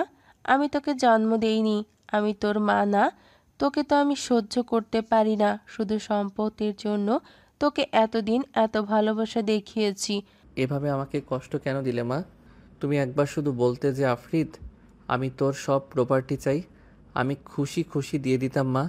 আমার সাথে এত বড় প্রতারণা কেন করলে? আমাকে কি একটু ভালোবাসোনি মা? তুই কি আমার গর্ভের সন্তান যে তোর জন্য আমার মায়া মমতা লাগবে? আমি তোমাকেই মা ডেকেছি আর ডাকবো। তুমি শুধু একবার বলো তুমি এসব কিছুই করনি। ইচ্ছে করে তোমাকে ফাঁসিয়েছে এই আকাশ। আকাশ এবার ইয়াসিবার চেয়ারটা হালকা কাত করে দিল, ফলে রশিতে টান লাগায় ইয়াসিবা গলায় ব্যথা পেয়ে আর্তনাদ করে উঠল। তা দেখে আফরিদ বলল, না প্লিজ, ওকে কিছু করো না প্লিজ। আকাশ রেগে বলল, আমি ইনাকে ফাঁসিয়েছি, আমি। আরে ইনি সবকিছুর মাস্টার মাইন্ড। 3 বছর আগের ঘটনা সহ প্রতিটা পদক্ষেপ এই কায়ার রচয়িতা। আফরিদ কথাগুলো ঠিক হজম করতে পারছে না। কেমন যেন সবকিছু ও ঝাপসা দেখছে। এতদিন যাকে নিজের মা বলে ভাবতো, সে নাকি তার মা না, তাকে জন্ম দেয়নি। আফরিদ কিছুতেই মানতে পারছে না। সে ধপ করে মাটিতে বসে পড়ল। ইয়াসিবা চিল্লিয়ে উঠল। আফরিদ, এতক্ষণ আবিয়া পুরো পরিস্থিতি ভালোভাবে দেখছিল। সবাই কায়া আর আকাশ যখন আফরিদের সাথে ব্যস্ত, এই সুযোগে সে ইবাদকে নিয়ে আকাশ আর কায়া চৌধুরীকে জাপটে ধরে ফেলল। ইবাদ আকাশকে টেনে হিঁচড়ে পুলিশের কাছে ছুড়ে মারল। পুলিশ সাথে সাথে আকাশকে ধরে ফেলল। এদিকে কায়া চৌধুরীকে আবিয়া কোনো মতে ধরে রাখতে পারছে না, যার ফলে কিছু লেডিস কনস্টেবল এসে আবিয়াকে হেল্প করলো। লেডিস কনস্টেবলরা কায়া চৌধুরীকে নিয়ে যেতে লাগলো।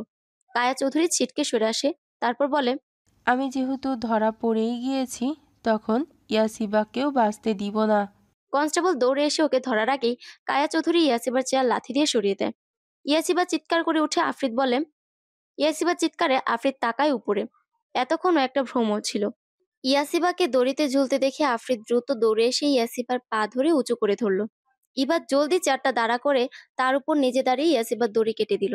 দড়ি কাটার পরে ইয়াসিবা পড়ে যেতে নিতেই আফরিদ সাথে সাথে ওকে নিজের সাথে আঁকড়ে ধরে। ইয়াসিবা কাশছে। আফরিদ ইয়াসিবাকে নিজের বুকের সাথে চেপে ধরে বলল, ইয়াশিবা, তুমি ঠিক আছো? কোথায় লেগেছে আমায় বলো। জান, কষ্ট হচ্ছে জান? ইয়াসিবা আফরিদকে ধরে হু হু করে কেঁদে দিল। আফরিদও ইয়াসিবাকে নিজের বুকের মাঝে জাপটে ধরল। বলল, ইয়াশিবা, আজ তোমাকে বলতেই হবে কি হয়েছিল 3 বছর আগে। আমাকে জানাও, সত্যিটা বলো ইয়াশিবা। আমি বলবো আফরিদ, সব বলবো। অতীতের কাহিনী। ইয়াসিবা আর আফরিদ একে অপরকে ভালোবাসতো 2 বছর ধরে। ইয়াসিবা একটা অনাথ আশ্রমে থাকতো, আর সেখানেই আফরিদ আর তার কিছু বন্ধুরা এতিমখানার বাচ্চাদের বিনা পয়সায় চিকিৎসা দিতে আসছিল। তখন আফরিদ মাত্র মেডিকেল স্টুডেন্ট ছিল, এই টুকটাক চিকিৎসা করতে জানতো। মেডিকেল থেকে তাদের এখানে আনা হয়, আর সেখানে ইয়াসিবাকে দেখে আফরিদ তাকে ভালোবেসে ফেলে। ইয়াসিবা তখন সবে মাত্র ইন্টার ফার্স্ট ইয়ারে পড়তো।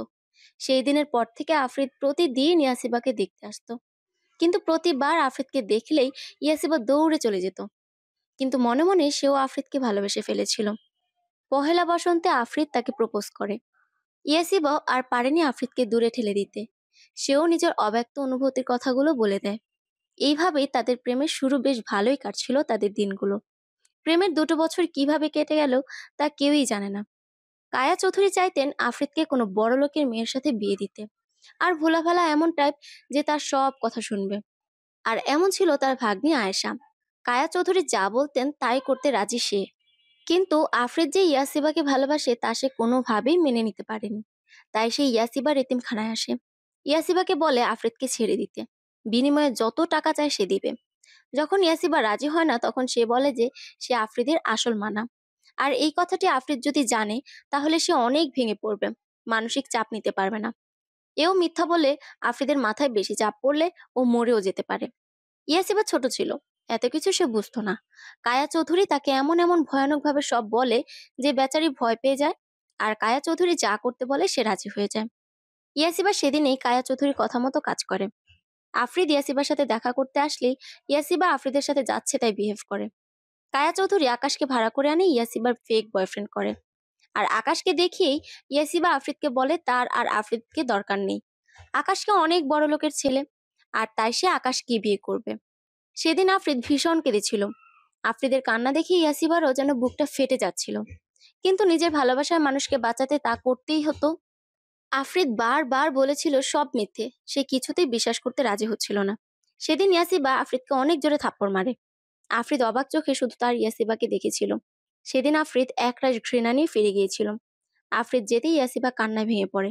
তারপর সিদ্ধান্ত নেয় সে এখান থেকে চলে যাবে অনেক দূরে। আকাশ বলে সেও ইয়াসিবাকে হেল্প করবে। বোকা ইয়াসিবা মেনে নেয়। সে রাজি হয় আকাশের সাথে যেতে, কিন্তু মাঝ রাস্তায় আকাশ ওর সাথে জোরাজোরি শুরু করে। ইয়াসিবাকে থাপ্পড় মেরে পালিয়ে আসতে নেয়, কিন্তু পারে না। সেখানে ছিল টিলার মতো অনেক উঁচু জায়গা। একটা আকাশ ওকে ধাক্কা দিয়ে ফেলে দেয়। আর ওখানে নিচের রাস্তা দিয়ে যাচ্ছিলেন বিশিষ্ট শিল্পপতি জাহিদ খান। খান গ্রুপ অফ ইন্ডাস্ট্রিজের মালিক। তিনি ইয়াসিবাকে পায়। ইয়াসিবার অবস্থা পুরো খারাপ ছিল। সে 2.5 বছর কোমায় ছিল। কোমা থেকে আসার পরে জাহিদ খান ইয়াসিবাকে ভার্সিটিতে ভর্তি করে দেয়। বেশ ভালোই কাটছিল দিনকাল। জাহিদ খান নিজের মেয়ের থেকেও বেশি ভালোবাসতেন ইয়াসিবাকে। তার আরো একটা মেয়ে ছিল। ইয়াসিবা যতই ভালো থাকুক, রাতের শূন্যতায় সে আফ্রিদের জন্য অশ্রু বিসর্জন দিত। ইয়াসিবার ভার্সিটির পাশে আফ্রিদ হাসপাতাল খুলেছিল, আর সেই কাজ দেখতে এসেই সে ইয়াসিবাকে ভার্সিটির মাঠে দেখতে পায়। সেদিন আফ্রিদের মন চেয়েছিল ইয়াসিবাকে দৌড়ে গিয়ে চাপড়ে ধরতে, কিন্তু পারেনি। পুরোনো কথাগুলো মনে পড়তেই তার ঘৃণা যেন আরো বেড়ে যায়। ইয়াসিবা আফ্রিদকে দেখে সেদিন, প্রচুর কাঁদে সে। বুকের কষ্ট বুকে নিয়ে সে দিনকাল কাটায়। এর মাঝে সে জানতে পারে জাহিদ খানের মেয়ে হুমায়রা, যাকে সে বোনের চেয়েও বেশি ভালোবাসে, সে একজনকে ভালোবাসে। আর তার কেউ নয়, স্বয়ং আফ্রিদের চাচাতো ভাই। সেদিন ইয়াসিবা কি করবে বুঝতে পারছিল না। একদিকে বোনের সুখ, অন্যদিকে ভালোবাসার মানুষটির সামনাসামনি দাঁড়ানোর যুদ্ধ। সবশেষে ইয়াসিবা বোনের খুশির জন্য আফ্রিদের কাছে যায়, যেন তার ভাইয়ের সাথে হুমায়রার বিয়ে দেয়। আফ্রিদ রাজিও হয়, কিন্তু শর্ত দেয় তাকেও আফ্রিদকে বিয়ে করতে হবে। ইয়াসিবা সেদিন রাজি হয়ে যায়, এক বোনের খুশির জন্য। 2, হোক ঘৃণা, তবুও তো ভালোবাসার মানুষটিকে নিজের করে পাবে সে। সে জানে আফ্রিদ তাকে শাস্তি দেওয়ার জন্যই বিয়ে করবে, তবুও রাজি হয়ে যায়। হুমায়রার বিয়ে হয় ভালোভাবেই। তার কিছুদিন পরেই আফ্রিদ ইয়াসিবাকে বিয়ে করে ফেলে। ইয়াসিবাকে নিয়ে যখন বাড়িতে যায়, কায়া চৌধুরী রেগে আগুন হয়ে যায়। এমনিতেও হুমায়রার বিয়ে সে মানতে পারেনি, তার উপর এত প্ল্যান করে সেই ইয়াসিবাকে আফ্রিদ বিয়ে করলো। কায়া চৌধুরী না মানায় আফ্রিদ তাকে নিয়ে অন্য বাড়িতে চলে আসে। তবে আফ্রিদের বাবা ইব্রাহিম চৌধুরী ইয়াসিবাকে ভীষণ ভালোবাসে, তাই সে মাঝে মাঝে এসে ইয়াসিবাকে দেখে যেতেন। আফ্রিদ দিনরাত ইয়াসিবাকে টর্চার করত। এরই মাঝে খবর আসে জাহিদ খান আর নেই। সেদিন ইয়াসিবা প্রচুর ভেঙে পড়েছিল। ওর পরিবার ছিল না, এই লোকটাই তো ওকে পরিবারে ভালোবাসা দিয়েছিল। সেদিন আফ্রিদ ইয়াসিবাকে বুকে টেনে নিয়েছিল, আর ইয়াসিবা প্রচুর কেঁদেছিল। আর তার কয়দিন পরেই জানতে পারে জাহিদ খান তার সব সম্পত্তি হুমায়রা আর ইয়াসিবাকে লিখে দিয়ে গেছেন। এটা শোনার পরেই কায়া চৌধুরীর লোভ আরো বেড়ে যায়। সে প্রতিনিয়ত ইয়াসিবাকে মারার চেষ্টা করে। এদিকে আফ্রিদেরও ভুল ধারণা আস্তে আস্তে ভেঙে যায় যে তার ইয়াসিবা এত খারাপ না। তারপরের কাহিনী তো আপনারা জানেনই। বর্তমান আফ্রিদের চোখে পানি টলমল করছে, আর ইয়াসিবা ওর বুকের সাথে মিশে রয়ে কাঁদছে। এই এতটুকু একটা মেয়ে শুধু তার জন্য এতটা কষ্ট সহ্য করেছে, আর সে কিনা সেই মেয়েটাকে দিন রাত অত্যাচার করেছে। আফ্রিদ কান্না গলায় বলে, আমাকে মাফ করে দাও ইয়াসিবা, সব কিছুর জন্যে মাফ করে দাও। তোমাকে এতটা কষ্ট সহ্য করার জন্যে মাফ করে দাও। না আফ্রিদ, আপনার কোনো দোষ নেই।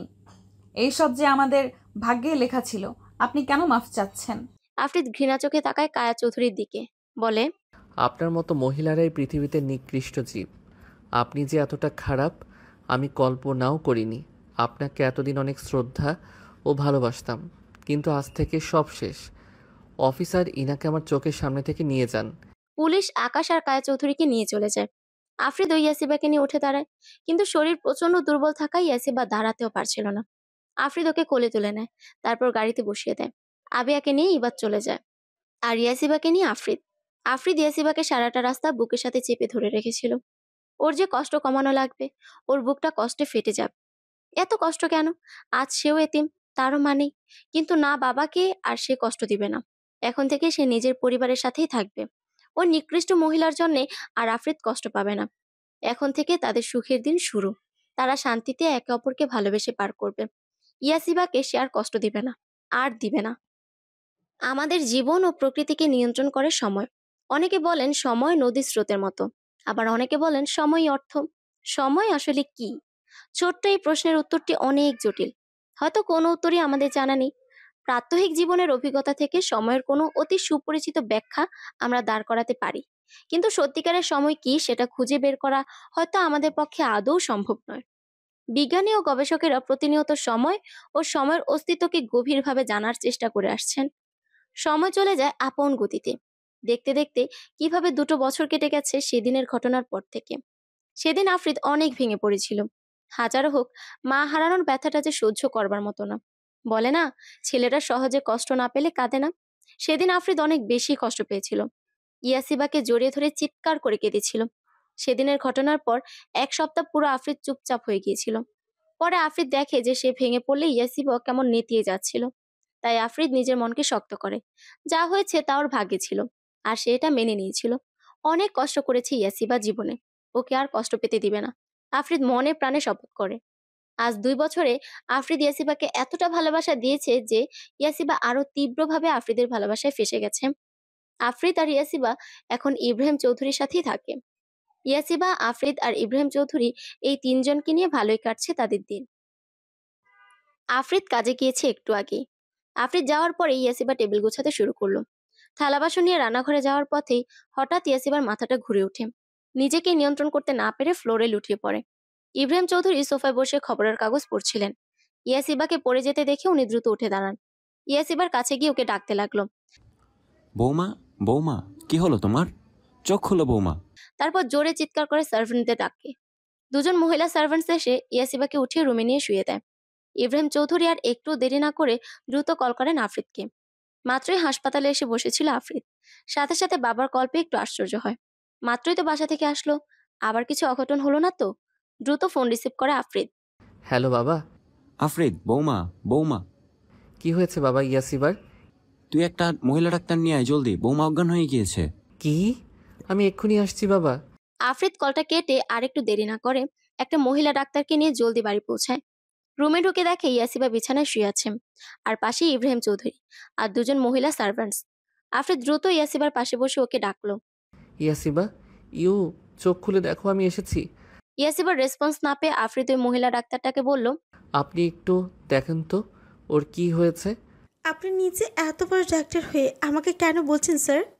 কারণ আমি টেনশনে সব গুলিয়ে ফেলবো, আমার মাথা ঠিক নেই। ওকে ওকে, হাইপার হওয়া লাগবে না, আমি দেখছি। মহিলা ডাক্তারটি ইয়াসিবাকে চেক আপ করেন। তারপর মুচকে এসে তাকায় আফ্রিদের দিকে। আফ্রিদ ভীত কণ্ঠে জিজ্ঞেস করলো, কি হয়েছে ডাক্তার সুমাইয়া, আপনি হাসছেন কেন? কারণ আপনি বাবা আর ম্যাম মা হতে চলেছেন। Congratulation sir. মিষ্টি খাওয়ানো লাগবে আমাদের পুরো হাসপাতালে মানুষদের। আফ্রিদ জ্যাপ জ্যাপ করে তাকিয়ে আছে ইয়াসিবার দিকে। সে কাপা গলায় বলল, কি বললেন? আবার একটু বলুন না। আপনি বাবা হতে চলেছেন স্যার।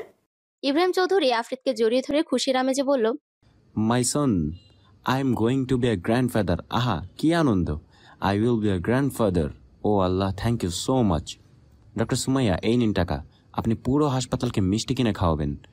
এটা আপনাকে আমি দায়িত্ব দিলাম। সুমাইয়াকে টাকা দিয়ে কথাগুলো বললেন ইব্রাহিম চৌধুরী। ওকে স্যার, তাহলে এখন আমি আসি। চলো, আমি তোমাকে এগিয়ে দিয়ে আসি। ইব্রাহিম চৌধুরী ডাক্তার সুমাইয়াকে নিয়ে চলে গেলেন। আফ্রিদ দরজাটা আটকে দিয়ে ইয়াসিবার পাশে বসলো। মেয়েটা ওকে কতটা খুশি দিয়েছে ও বলে বুঝাতে পারবে না। মানুষ বলে না, অতি খুশিতে হিতাহিত জ্ঞান হারিয়ে ফেলে। আফ্রিদের অবস্থাও ঠিক তেমন। জ্ঞান ফিরতেই আস্তে আস্তে চোখ খুলে ইয়াসিবা। মাথাটা ভারবার লাগছে। পাশে চোখ যেতে দেখে আফ্রিদ তার হাত ধরে বসে আছে। ইয়াসিবা উঠে বসতে নিতেই আফ্রিদ তাকে ধরে উঠে বসিয়ে দেয়। বলে, এখন কেমন লাগছে? মাথাটা একটু ভার ভার লাগছে। আপনি কখন আসলেন? এই তো একটু আগে। আমার কি হয়েছিল? তুমি জানো না তুমি কি করেছো? আফ্রিদের গম্ভীর স্বরে বলা কথায় ভয় পেয়ে যায়। আস্তে করে বলে, আমি কি করেছি? হুট করে আফ্রিদ ইয়াসিবাকে জড়িয়ে ধরলো। ইয়াসিবা এবার মনে হয় ভয়ে কেঁদে দিবে। সেও আফ্রিদকে আলতো হাতে জড়িয়ে ধরলো। কি হয়েছে বলুন না। ইয়াসিবা টের পেল ওর কাঁধে গরম পানি ফোটায় ফোটায় পড়ছে। আতকে উঠলো ইয়াসিবা। তবে কি আফ্রিদ কাঁদছে? কিন্তু কেন? ও কি কোনো ভুল করেছে? ইয়াসিবা কোনো মতে কান্না থামানোর চেষ্টা চালিয়ে বলে উঠল, আপনি কাঁদছেন কেন? আমি কি কোনো ভুল করেছি? আপনাকে কি কোনো কষ্ট দিয়েছি আমি? বলতে বলতে ইয়াসিবা কেঁদে দিল। আফ্রিদ দ্রুত সরে এসে ইয়াসিবার দুগালে হাত দিয়ে ওর চোখের পানি মুছে দিয়ে বলল, হুশ, কাঁদে না। আজ তো আনন্দের দিন। জানো পৃথিবীতে অতিরিক্ত আনন্দ কোনটা একটা পুরুষের জন্য? যখন সে জানতে পারে তার ভালোবাসার মানুষটির মাঝে আরও একটা ভালোবাসার অস্তিত্ব বেড়ে উঠছে, তখন ঠিক কতটা আনন্দ লাগে বলে বোঝাতে পারবো না। দেখো, এই তো কদিন আগেই জীবনসঙ্গী হিসেবে তোমায় নিয়ে নতুন দিগন্তে পা রাখলাম। এরপর থেকে কিছু স্বপ্ন যোগ হয়ে স্বপ্নময় জীবন গড়া শুরু করলাম। প্রথমে আমরা দুজন, তারপর আমাদের হাতে হাত রাখার জন্য আরেকজন অতিথির আগমন ঘটতে যাচ্ছে। এই জীবনে প্রথম বাবা হব। আমাদের ঘরে একটি চাঁদ আসবে।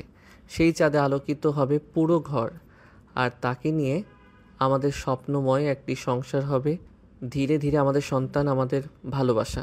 ইয়াসিবার পেটের কাছ থেকে কাপড় সরিয়ে দিয়ে, তোমার গর্ভে বেড়ে উঠছে, তাকে নিয়ে কত পরিকল্পনা করব তুমি ভাবতে পারছো? ঠিক কতটা খুশি আমি। আমাদের একটা ছোট বাবু হবে, তোমাকে মা ডাকবে। সে কি যে সুখ বলে বোঝাতে পারবো না। আফ্রিদ ইয়াসিবার পেটে চুমু খেলো। ইয়াসিবা বাকরুদ্ধ হয়ে আছে। ওর ভাষা হারিয়ে গিয়েছে। এই কেমন অনুভূতি? মা হয় বুঝি এত সুখ? ইয়াসিবা কিছু না বলে ঝাঁপিয়ে পড়লো আফ্রিদের বুকে। কেঁদে আফ্রিদের বুক ভাসিয়ে দিল। আফ্রিদও কিছু বলল না। ঝরুক না কিছু সুখের অশ্রু, থাকুক না কিছু অব্যক্ত অনুভূতি। অপারেশন রুমে ইয়াসিবার হাত ধরে বসে আছে আফ্রিদ। এদিকে ইয়াসিবা প্রসব বেদনায় চিৎকার করে কাঁদছে। আফ্রিদের নিজের চোখ জোড়া ছলছল করছে। আগে কত সার্জারি করেছে, কত মানুষের সন্তান প্রসব করিয়েছে, কিন্তু আজ নিজের সন্তানের বেলায় কোনো শক্তি পাচ্ছে না সে। হাত কাঁপছে তার। তাই অন্য ডাক্তার সুমাইয়াকে দিয়ে ডেলিভারি করানো হচ্ছে।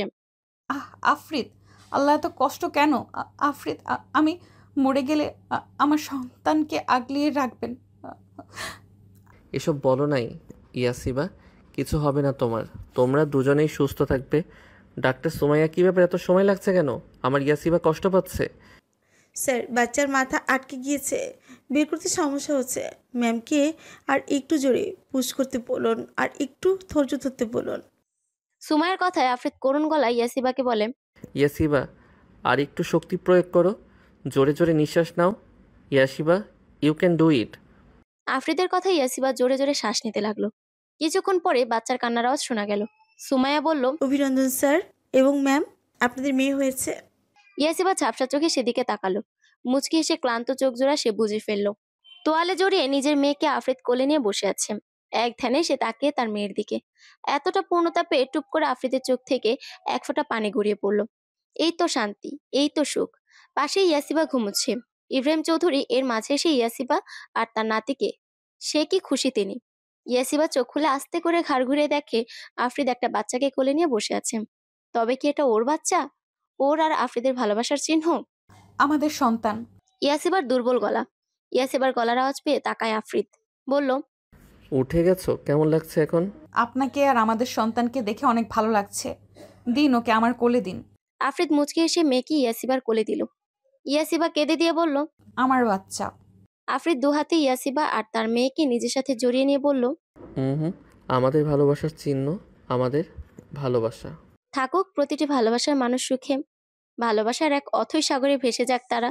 সুখে দুঃখে একে অপরের কাছাকাছি, পাশাপাশি থাকুক আজীবন। সমাপ্ত।